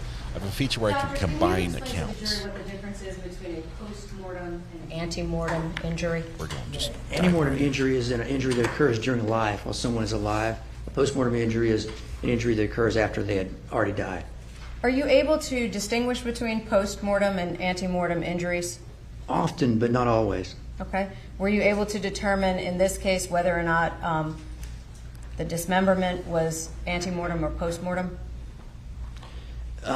Not definitively from the autopsy alone, but it's presumed that a situation like this, that the dismemberment is very likely post-mortem as a result of trying to make the body more easy to hide and dispose of. Okay. And in a dismemberment, specifically in the area, and I'm going to approach somewhat, where it involves the femur, are there any particular vessels or veins in the body that are relevant in the area surrounding the femur? Yes. What are those? Yes, so there's large blood vessels that carry blood basically from the heart. You have blood vessels that go out to all parts of the body to carry blood to all the tissue in the body. And there's large blood vessels in both the arms and the legs, larger in the legs than in the arm. The leg is larger than the arms. But they're large blood vessels that travel down the leg to provide blood. And they also have blood vessels that bring blood back the other way. Arteries carry blood away from the heart to the tissues. Veins are blood vessels that carry blood from the tissues back to the heart. So there are large blood vessels in the upper parts of the thighs, the femoral artery and the femoral vein, and in the arms as well, in the shoulder region, the brachial artery and brachial vein. And those arteries that you're describing, both in the legs, are there any in the neck? Yes. Any particular arteries that would be relevant in terms of large amounts of blood coursing through that area? Yes, yeah. The largest blood vessels that go to and from the neck are the carotid arteries and the jugular veins. And if any of those were to be severed, meaning the femoral or the carotid or any of those that you've just described as, quote, the larger vessels, what would the effect of that be to the blood within them? Yeah, well, if a person's alive, when you cut those vessels, there'll be a very large amount of bleeding from those vessels. And if a person is dead, how does that impact it? You would have less bleeding for sure because you don't have an active blood pressure. You know, when you're alive, you have a heart pumping blood all around the body, and there's active blood pressure. When the person has died, then there's no blood being pumped around. So now any movement of the blood in the vessels draining out or whatnot will be via gravity. So gravity does still apply, though, correct? Yes. So, for example, if I were to lift physically a limb that had been severed, would blood potentially come out of the artery even if they were not still alive? I would expect so, yes. Okay. What about a torso with 2 legs removed? Would that bleed? I would expect so, yes. Even if the bleeding was in the form of potentially gravity, correct? Yes. Okay. How much blood is there in the human body? For an average sized person, about 5 liters. And if you're bigger, for lack of a nice way to phrase that, would there be more blood? Yes. Okay, so 5 liters approximately. Can you tell us what that means in America standard? Yeah, so a liter is about a quart. So 5 liters would be approximately, a liter is approximately a quart. So 5 liters would be approximately 5 quarts. Okay.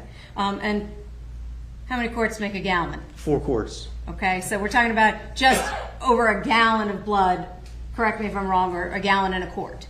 Yes, approximately. Okay. And so if a person were to be dismembered and moved, you would still expect to potentially see blood that had been drained from the body due to gravity. Yes. Is it possible to interfere with that blood being observed, perhaps in the form of tarps or some other mechanism? Yes. And do you have any way of knowing when you look at a body when the blood left the body? What I mean is when you get a body at autopsy in the condition you received it in, do you have any idea when the blood left the body? No, I mean, what I could say is I can say that the lacerations to the scalp were sustained when the decedent was alive, and I would expect a significant amount of bleeding from those wounds. As far as from post-mortem cutting of the body, could you repeat the question? What I'm simply trying to ask is there a time stamp basically on when the blood may have left her person? Yeah, if you're asking, do I know at what point after she passed away were her limbs severed and blood drained from the body? I don't know. Okay. Do you have any idea when she died? Exactly.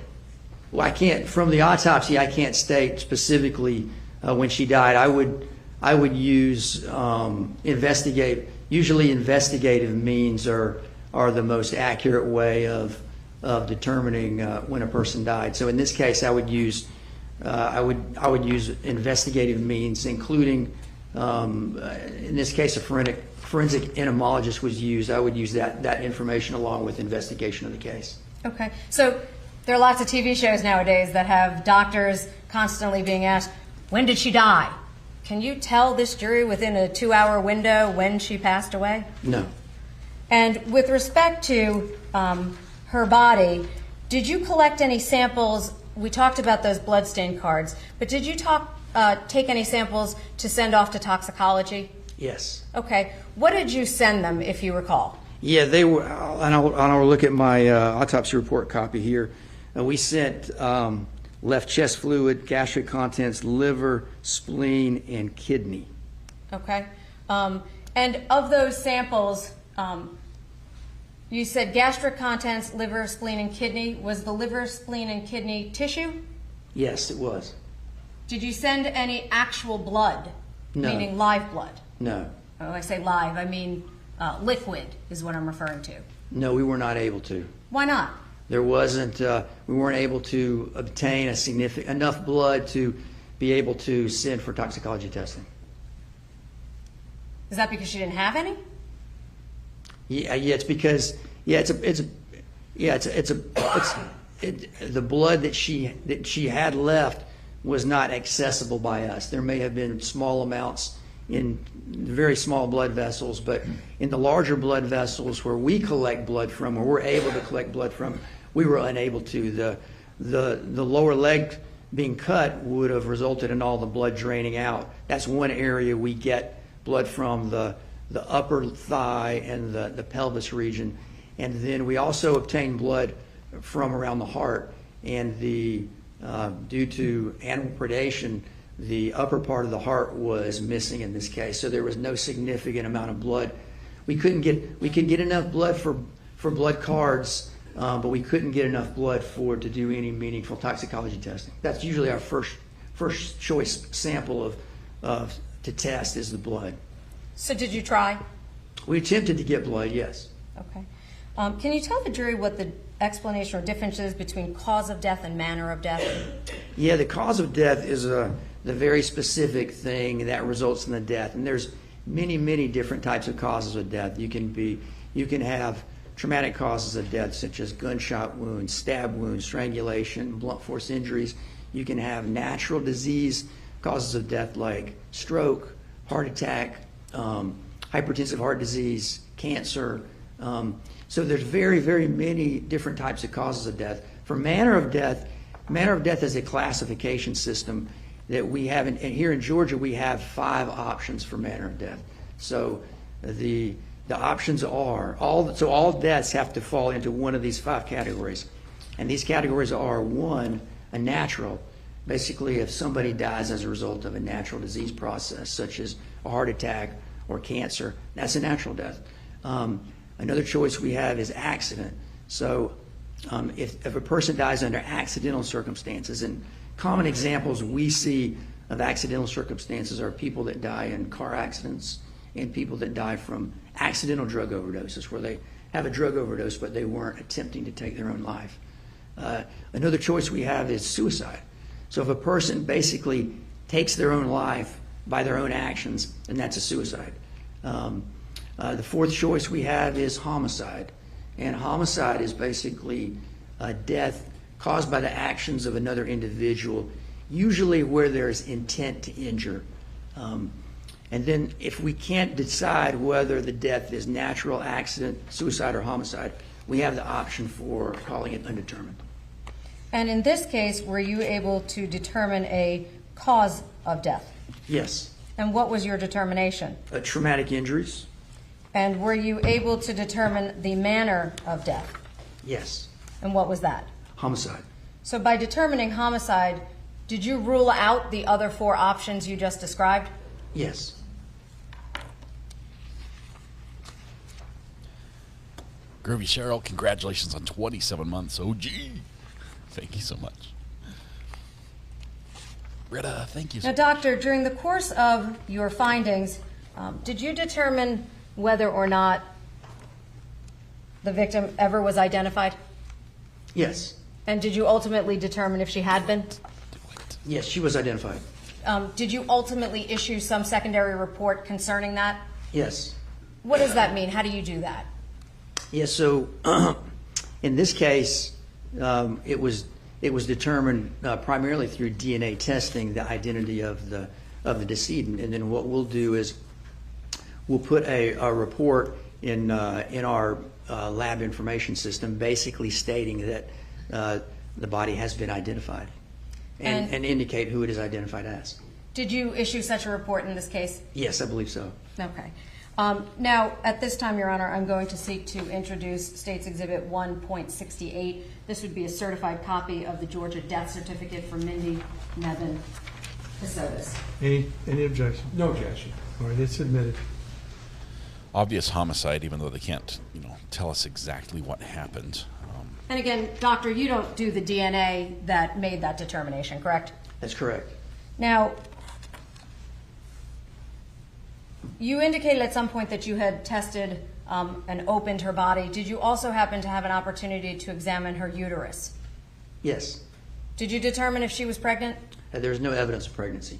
And if she had had an estimated due date of January of 2023, and she was allegedly found on December 2nd of 2022, be fair to say that's very far along in the gestation period of a human being? Yes. Would you expect to find a fetus at that point? Yes. And did you find anything that would be indicative of the fact that she was pregnant at the time of her death? No. So that's one of the lies he told to her parents. I have just one moment. See if there's anything else they need from the I have ME nothing on this further one. on. Nope, they're done. Thank So you. cross-examination it is. Mr. Weiss.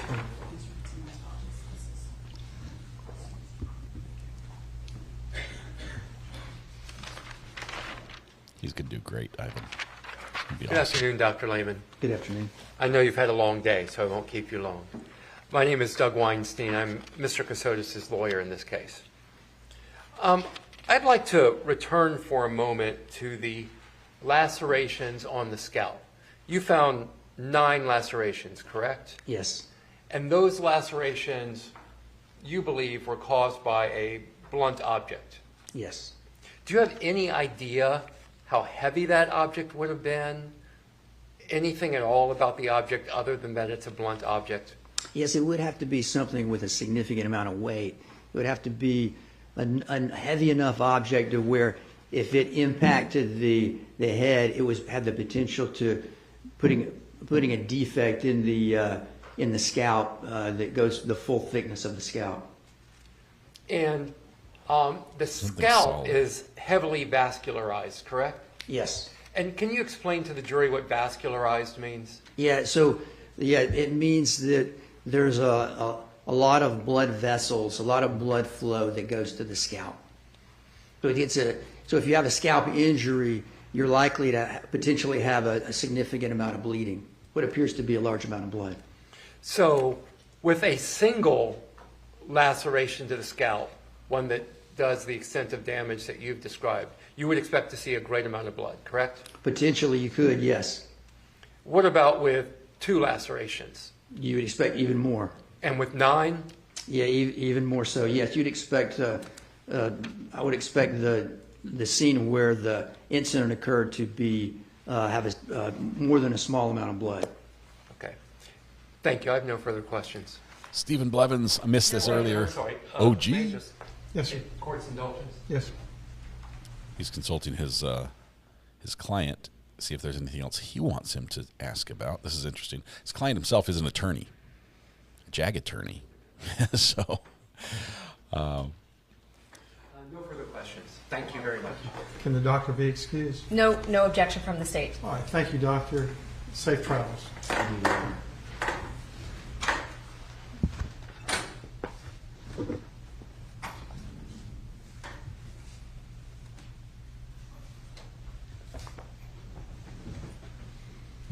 possible disagreement on. That's it for today. Okay. What's that?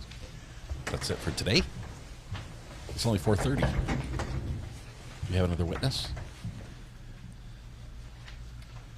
All right, ladies and gentlemen of the jury, that will complete the testimony for today. Again, I caution you not to listen, watch, or access any media reports regarding this trial. Again, we appreciate your cooperation in that regard. So have a good evening, and again, we'll see you at 8:45 in the morning. I'm going to go a little early because of the school traffic, so I hope you're able to do the same. Thank you. Have a good evening. Used again like 3 times in that sentence. that's that we're done. We're done for the day. That's it. When we come back tomorrow, we'll continue with the next witness. The prosecution is expected to go about 2 weeks total with their testimony. So I don't know. Now that we've got the ME, I'm thinking we probably could go through some of crime lab results coming up here soon. That we haven't really gotten into the stories he's told. So we've got that whole area to look into as well. That will be interesting to see if we get some of that from at least from the prosecution.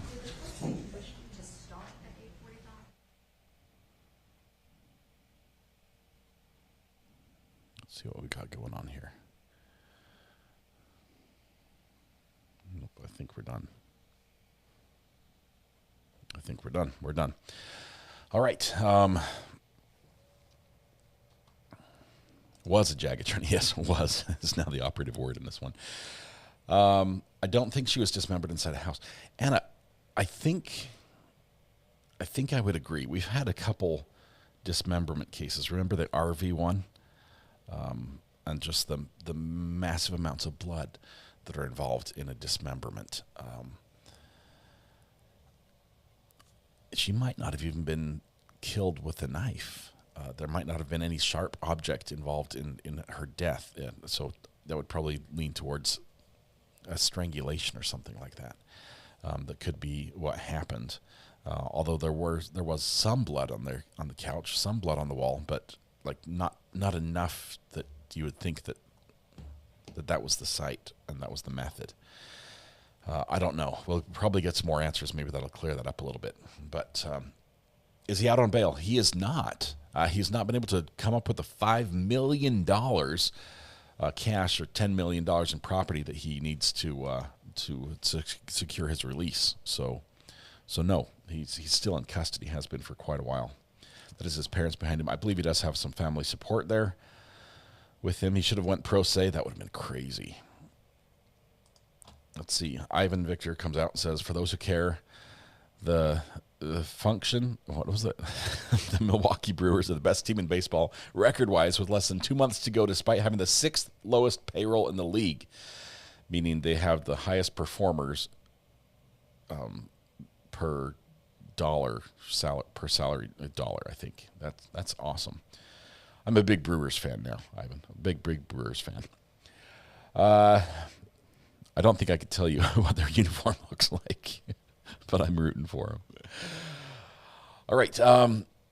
Definitely ready for the stories, portions of things. Future, I am as well. I think we've sort of turned a corner for the most part about some of the very, very difficult testimony to listen to. We might get to some of the fascinating story, the backstory, the reasons, the motive possibly, and some of his actions to hide discovery, what lengths he went to get away with this. And that's going to be telling. Let's see. I told RA, now it's public, now it's in the record. I told RA if the Brewers win the World Series, I will donate 1 Bitcoin to the channel. That is huge. That is huge. So y'all root for the Brewers. Go Brewers. We're Brewers all the way. I don't care if you've got a team that you were born and raised on, that you know all the players and you've got box seats. Root for the Brewers, just for me, for my behalf, please. It would be awesome. All right. Let's see. Last Ivan, the Bitcoin checked was at 114,000 per. Yeah, that's. Mm-hmm. I will donate 1 Satoshi if they lose. Oh, thank you, Greeners. Now we're pretty much even. Yeah, a Bitcoin is 114,000 US dollars right now. So that's a ton. That is so much. All right. With that said, I'm glad today's testimony is over. Me too. Yes, I'm with you there. I have no shame in buying fans. Let's see. It just went to 115. Yeah, that's the beauty of it. You hold it and it gets worth more. That's the secret. All right. Today, the testimony was just in summing this up. Basically, most of today was spent talking about the medical examination of the body, some of the investigation that went on from the crime scene, how the different pieces of evidence were collected, where they were collected from, obviously the condition of the body when it was found, the process, bagging it, tagging it, taking it to the ME. Wait, I have the thing from Mathis. Oh, let's see what Mathis has. Where would it be, Amber? For some reason I can't get out of mod chat. Oh, there we go. Let me know what you have here. There's nothing in the order that restrains you from talking to cats. Thank you.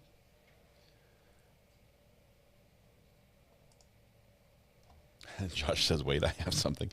I wish I could find it, but mod chat is full of, talk about mutiny and things like that. I've got the Energizer Bunny meme going in here. Lots of cool family pictures, which are awesome. You guys have good, cute kids.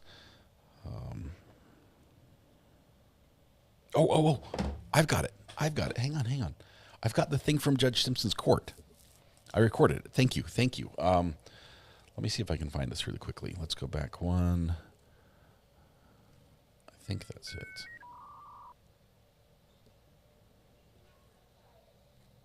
Play. Okay, here we go. I think we're going to be on 6 for this one. Let's see if this works. A little bit of Judge Simpson, if it's playing. Oh, it's not playing. All right, 14. Yes, Judge Simpson presiding. You may be seated. A little bit of a palate cleanser here today. This was from earlier today on Judge Simpson's court.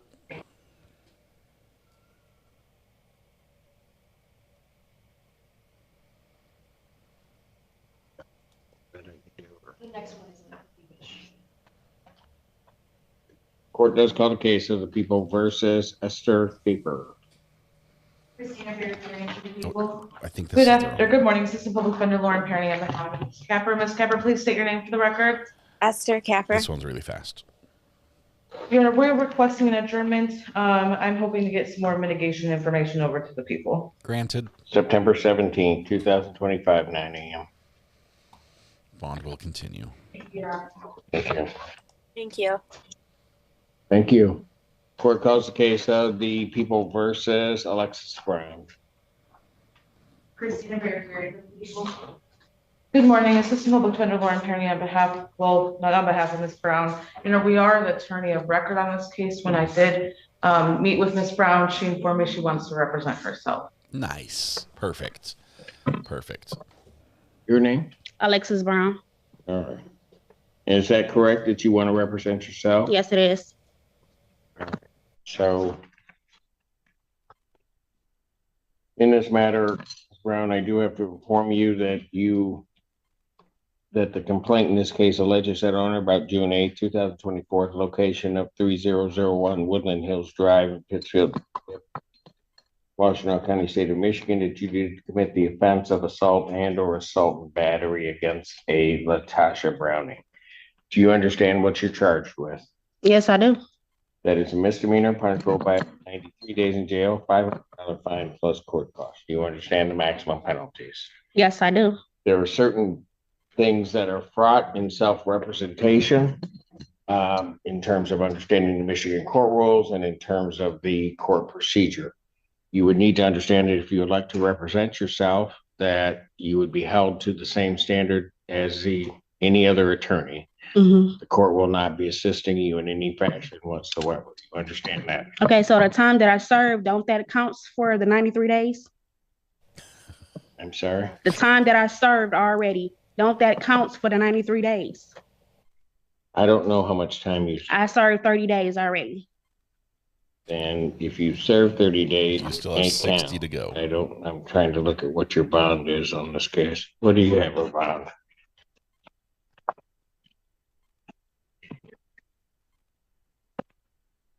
And then no contact with the victim as well. And the monetary amount? 5,000, 10%, then it should count. Yes, ma'am. And so I have a question. So when I was arrested, I wasn't actually told my rights. So ain't that against the law that you wasn't told your rights when you arrested me? Well, not you, but the officer. I cannot. You can't do nothing about it right now? I All right, I just want to state that. I can't answer that. I just want to state it. All right. Okay. Stated. It's on record, right? It's on record. So okay. What do we? The judge has a headache already. What do you want this set for, Second ma'am? case. I mean, Your Honor, we have no offer at this time. Do you want it set for a trial, ma'am? Bueller? Sure, I guess. If I guess. You want a jury trial or a non-jury trial? It doesn't really matter. Well, you've got to make a decision, ma'am. If it got to go to trial, then it got to go to trial. Okay. Do you want a jury trial or not? It doesn't matter. You have to make a decision, ma'am. It could have a jury. Fine. That's fine with me. Jury final settlement conference in this matter will be set for 17th, 2025 at 9 a.m. Jury selection in this matter, October 20th, 2025 at 8:30. Both of those proceedings are in person.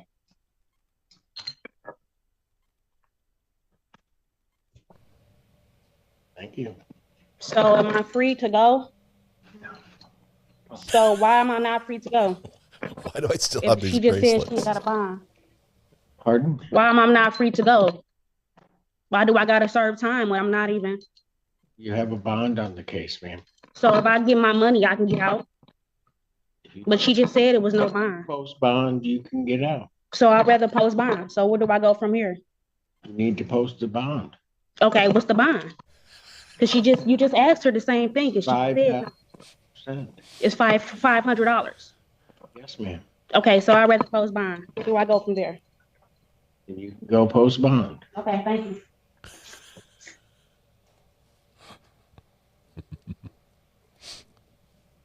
Let's go into jury trial. Look at the judge. He's just... It's your fault, parenting. Your fault. You just like suckered me into that. You got up there and then just said, well, we're the attorney of record, but Oh, we're starting off the morning with a series of bad decisions already. This is wonderful. yeah, I know, but they're all by parenting. The whole McDonald's thing and then this. And... Okay, let's try this one. Court calls the case People versus Deja McCoy. Is she here? Oh. Brandon Center, Your Honor. Actually, she was there when I was walking out, Your Honor. How come you didn't come back? You guys got to switch sides. Sorry, bro. How come you didn't come back? I came back, but you was gone. I figured you I left the have been bench. here. I figured you left the bench. Why didn't you come back? The client was here. When I was and going the out. things he was saying about you, I was defending you. I want you to. I was saying dismiss. He was, I think, making. Okay. Reality is, I think you were making your decision because you wanted McDonald's. You wanted McDonald's. And you kept saying she wasn't here. That's why you didn't come back down the hallway. Isn't that right, Bert? No, that's. No, I'm talking about when I was walking outside. We crossed each other's path. Outside, you weren't going to turn around. Oh no, I wouldn't have did nothing like that. You had McDonald's on your mind. I would have got Coney. I had Coney on my mind. For real, but I had to stay there. Didn't have time for it. But yes, Your Honor, Brandon Bird on behalf of Deasia Yargi McCoy. Ms. McCoy, can you please state your full name for the record? Deasia Nicole McCoy Yargi. Thank you, man. All right, what are we doing? Respectfully, Your Honor, we just asked for adjournment to give me some time to talk about the offer with my client and to go over these videos with her. Okay. September 3rd. Is there enough time, sir? Actually, I'm started trial on September 2nd, Your Honor, and I'm not sure if it'll be done on the 3rd. Yeah, you're lucky I like you. You're lucky I like you. September 17th, 2025, 9 a.m. Thank you, Your Honor. Thank you. Have a You good and day. Your Honor will have a good day. Okay. Did you get your food? I did. Okay, all right. Got your chicken nuggets. Good. Court does call the cases of the people versus Jay Dingman. Conrad Solar on behalf of Pittsfield Township. I think it's the one after this. Let's see. Good morning, Assistant Public Defender Lauren Perny on behalf of Mr. Dingman. Mr. Dingman, please state your name for the record. Jay Ho-An Dingman. Thank you. Your Honor, unfortunately, I did not have a chance to speak with Mr. Dingman. I was calling him, but however, he's in custody. Yes. Obviously.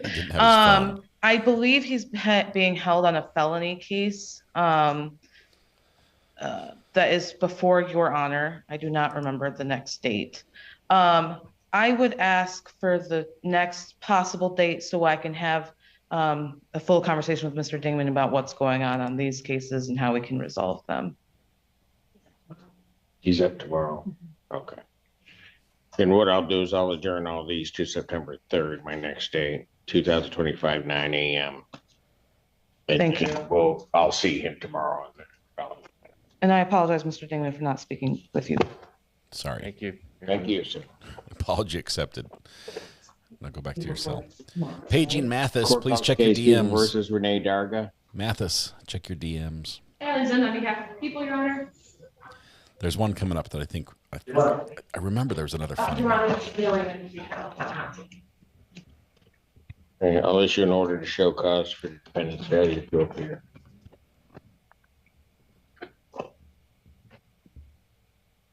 Show cause? No bench warrant. Case People versus Alonzo Doss. Ayden on behalf of the people, Your Honor.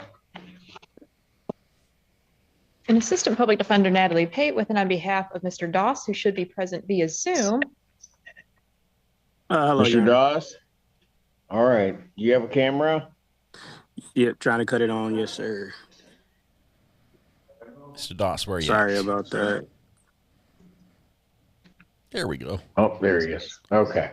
What are we doing? Oh, he's Thank you, Your outside on Honor. the Your Honor, patio. pending receipt of a plea form and police report, there is a resolution in this case to which my client would be pleading no contest to an added count 2 of retail fraud in the 3rd degree, and in exchange count 1 of retail fraud in the 2nd degree would be dismissed. Okay, that's the court's full understanding of the agreement. Retail fraud. Is that correct? That's correct, Your Honor. Well, let's go on a walk with him. Hello, Mr. Doss. What can you show us? Sir, please raise your right hand. You need to be someplace stationary. Okay. Oh, he's at the park. Do you solemnly swear or affirm testimony you're about to give will be the truth, the whole truth, and nothing but the truth, so help you God? Yes, sir. State your name again for the record. Alonzo Doss. All right. You can put your hand down. Sir, it is this court's understanding Yes, that keep you are smoking. going to be pleading no contest to the charge of retail fraud 3rd degree. That is a misdemeanor punishable by up to 93 days in jail, $500 fine plus court costs. The fine could be increased at 3 times the value of the property taken. If that's greater than $500, that would become the maximum fine. You understand that? Yes. Do you understand what a no contest plea is? Yes, Your Honor. All right, 2 things about it. I have to make sure that you understand. The first thing you need to understand is it first of all means that you're not further desirous or wanting to contest this charge. You understand that? Yes. The second thing you need to understand is that for purposes of sentencing, the court will treat you the same as though you had pled guilty. You understand that? Yes. Basis for no contest plea. Potential civil liability, Your Honor. All right. He gets So, sued. sir, to the charge of retail fraud 3rd degree, how do you plead? No contest. Now, you understand that by pleading no contest, you will not have a trial of any kind. Yes. You signed an advice of rights form, is that correct? Yes, Your Honor. Any question regarding any of those rights? No, sir. No questions. He understands Under it all. paragraph 5, those are your rights that are part of a trial. You understand you're giving up those rights as well as all the rights that are contained on that form. Correct. Yes, sir. You understand you're giving up your right to appeal of right. Yes. Are you on probation or parole? No. Has anybody promised you anything other than what's been stated here today on the record to get you to plead? No, Your Honor. Anybody threaten you or coerce you? No. You're doing this voluntarily? Correct. Yes. Your own free will? Yes. Court has been handed and has reviewed Pittsfield Township Department of Public Safety report for their case number 24-19959. Any objection to the court having reviewed that report? No, Your Honor. No, Your Honor. Based upon a review of that report, the court does find that there's a sufficient factual basis in which the court could determine the defendant's guilt of this offense. Counsel, or not counsel, but sir, I need you to understand that if I accept your plea, between the time of my acceptance of your plea and the time of sentencing, that if you commit misconduct as defined under the Michigan court rules, you would not be entitled to withdraw your plea. And you would also, the court would not be bound by any sentence evaluation or recommendation. You understand that, sir? Can you elaborate a little bit on that, Your Honor? All right. Under the Michigan court rules, there are certain things that are misconduct. Say, for example, violation of your bond conditions. Right? Okay. If you do that between now or between the time that I accept the plea and your time of sentencing, if there's some type of misconduct committed by you, commission of another offense, those kinds of things, then what would end up happening, sir, is that the court would no longer be bound by any sentence evaluation. There really isn't one in this case, but also you would not be entitled to withdraw your plea. Okay, so I'm sure other than breaking the regular laws and something along these lines that got me here, outside of that, is there anything else? Mr. Doss, it's pretty much if you continue your compliance on bond and you don't commit any alleged offenses, that should not come into play. But in this case, you don't have a sentence agreement anyway. Okay, basically what I'm getting to, if y'all don't understand, is like when you're on probation or parole, you have certain stipulations that you can't, or on bond. Conditions. I was trying to make sure that there wasn't any specific, like other than me not stepping foot in that location. Is there anything else that I should be aware of? Nothing new or additional since we last spoke, Mr. Doss. Okay. Okay, do you understand what I just told you? Yes, Your Honor. Now he's got it. Counsel, are you aware of any other promises, threats, or other inducements which led to this plea? No, Your Honor. Not that I'm aware of, Your Honor. Has the court complied with the court rule and would it be proper to accept this defendant's plea? Yes, Your Honor. Yes, Your Honor. All right. Court will accept the defendant's plea to count 2, the retail fraud 3rd degree. Count 1 is dismissed. Defendant is referred to probation for pre-sentence investigation and report. Sentencing in this matter will be August 27th at 12 noon. August 27th, 2025, 12 noon. All right, sir, you need to hang on the line. I have probation intake on the screen. We're going to put you into a breakout room so we can get the process started, okay? Yes, Your Honor. Thank you. Thank you, Your Honor. Thank you, Mr. Doss. Court does call the case. People versus Gibson. Stefan Gibson. Sometimes when people get stabbed. Assistant Public Defender Natalie Tate with and on behalf of Mr. Gibson, who is approaching. Please state your name for the record, sir. Devin Gibson. Okay, I have before me a plea form that indicates that the defendant would be pleading no contest to the charge of assault and or assault and battery. I don't think this the was 93 funny. day. I don't think there was anything funny there, but that was all. All right. I was supposed to play a soundbite that Mathis sent me, and I forget now why it was important to play it. Let's see. Let me go back to it here. That's what happens sometimes when people get stabbed. I understand this. That's it. That's what happens sometimes when people get stabbed. That's what he said. I got it, Amber. Thank you very much. That was from the Treehouse trial. It'll become clear when I listen. That's all I got. That's what happens sometimes when people get stabbed. What's the reference? I've already forgotten the conversation. I have such a terrible memory. And he also sent pictures of his cats. Cats. Like many pictures of his cats. Look. See, I've got like cat pictures. Multiple cat pictures. See that? Black cat with a little white mark on the chest. White cat with little black ears. Getting the belly rubs. That's a quick way to lose your hand with my cat. But all right, whatever happened to the Treehouse trial? Tucker took a plea deal after spending a considerable time in jail. The county basically, they came and got him. They said he violated terms of his bond or something.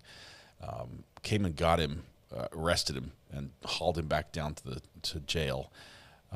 He struggled in jail to do his defense stuff as he did before, and ended up taking a plea deal where he pled to a lesser charge and got time served.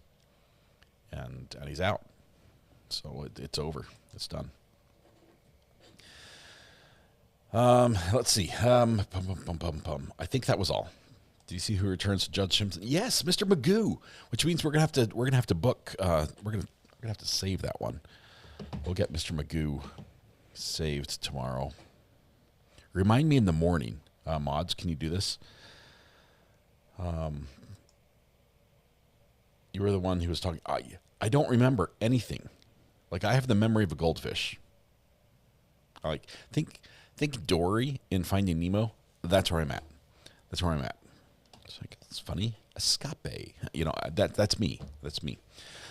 All right. I'll remember as soon as the show's over. The relevance is it's funny to hear that without context. Yeah, well, there you go. You got it.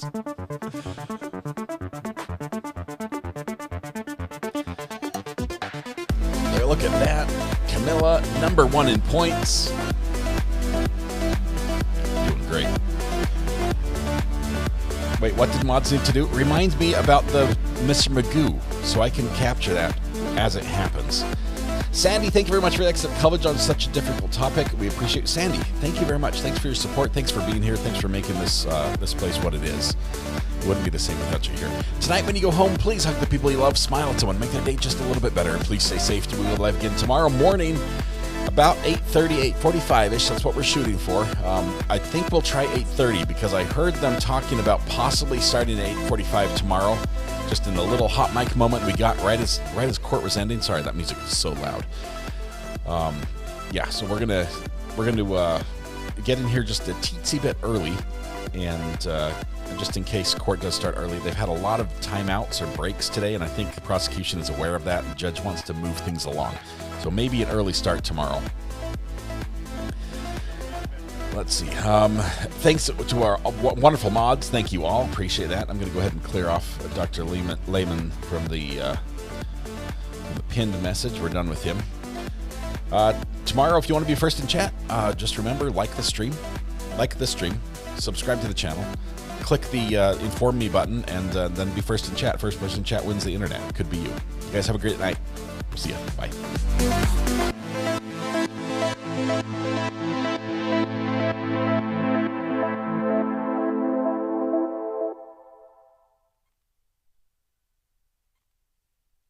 Because he's the guy. I'm not a cat. There's nothing in the order that restrains you from talking to cats. Thank you. What more do you need to see?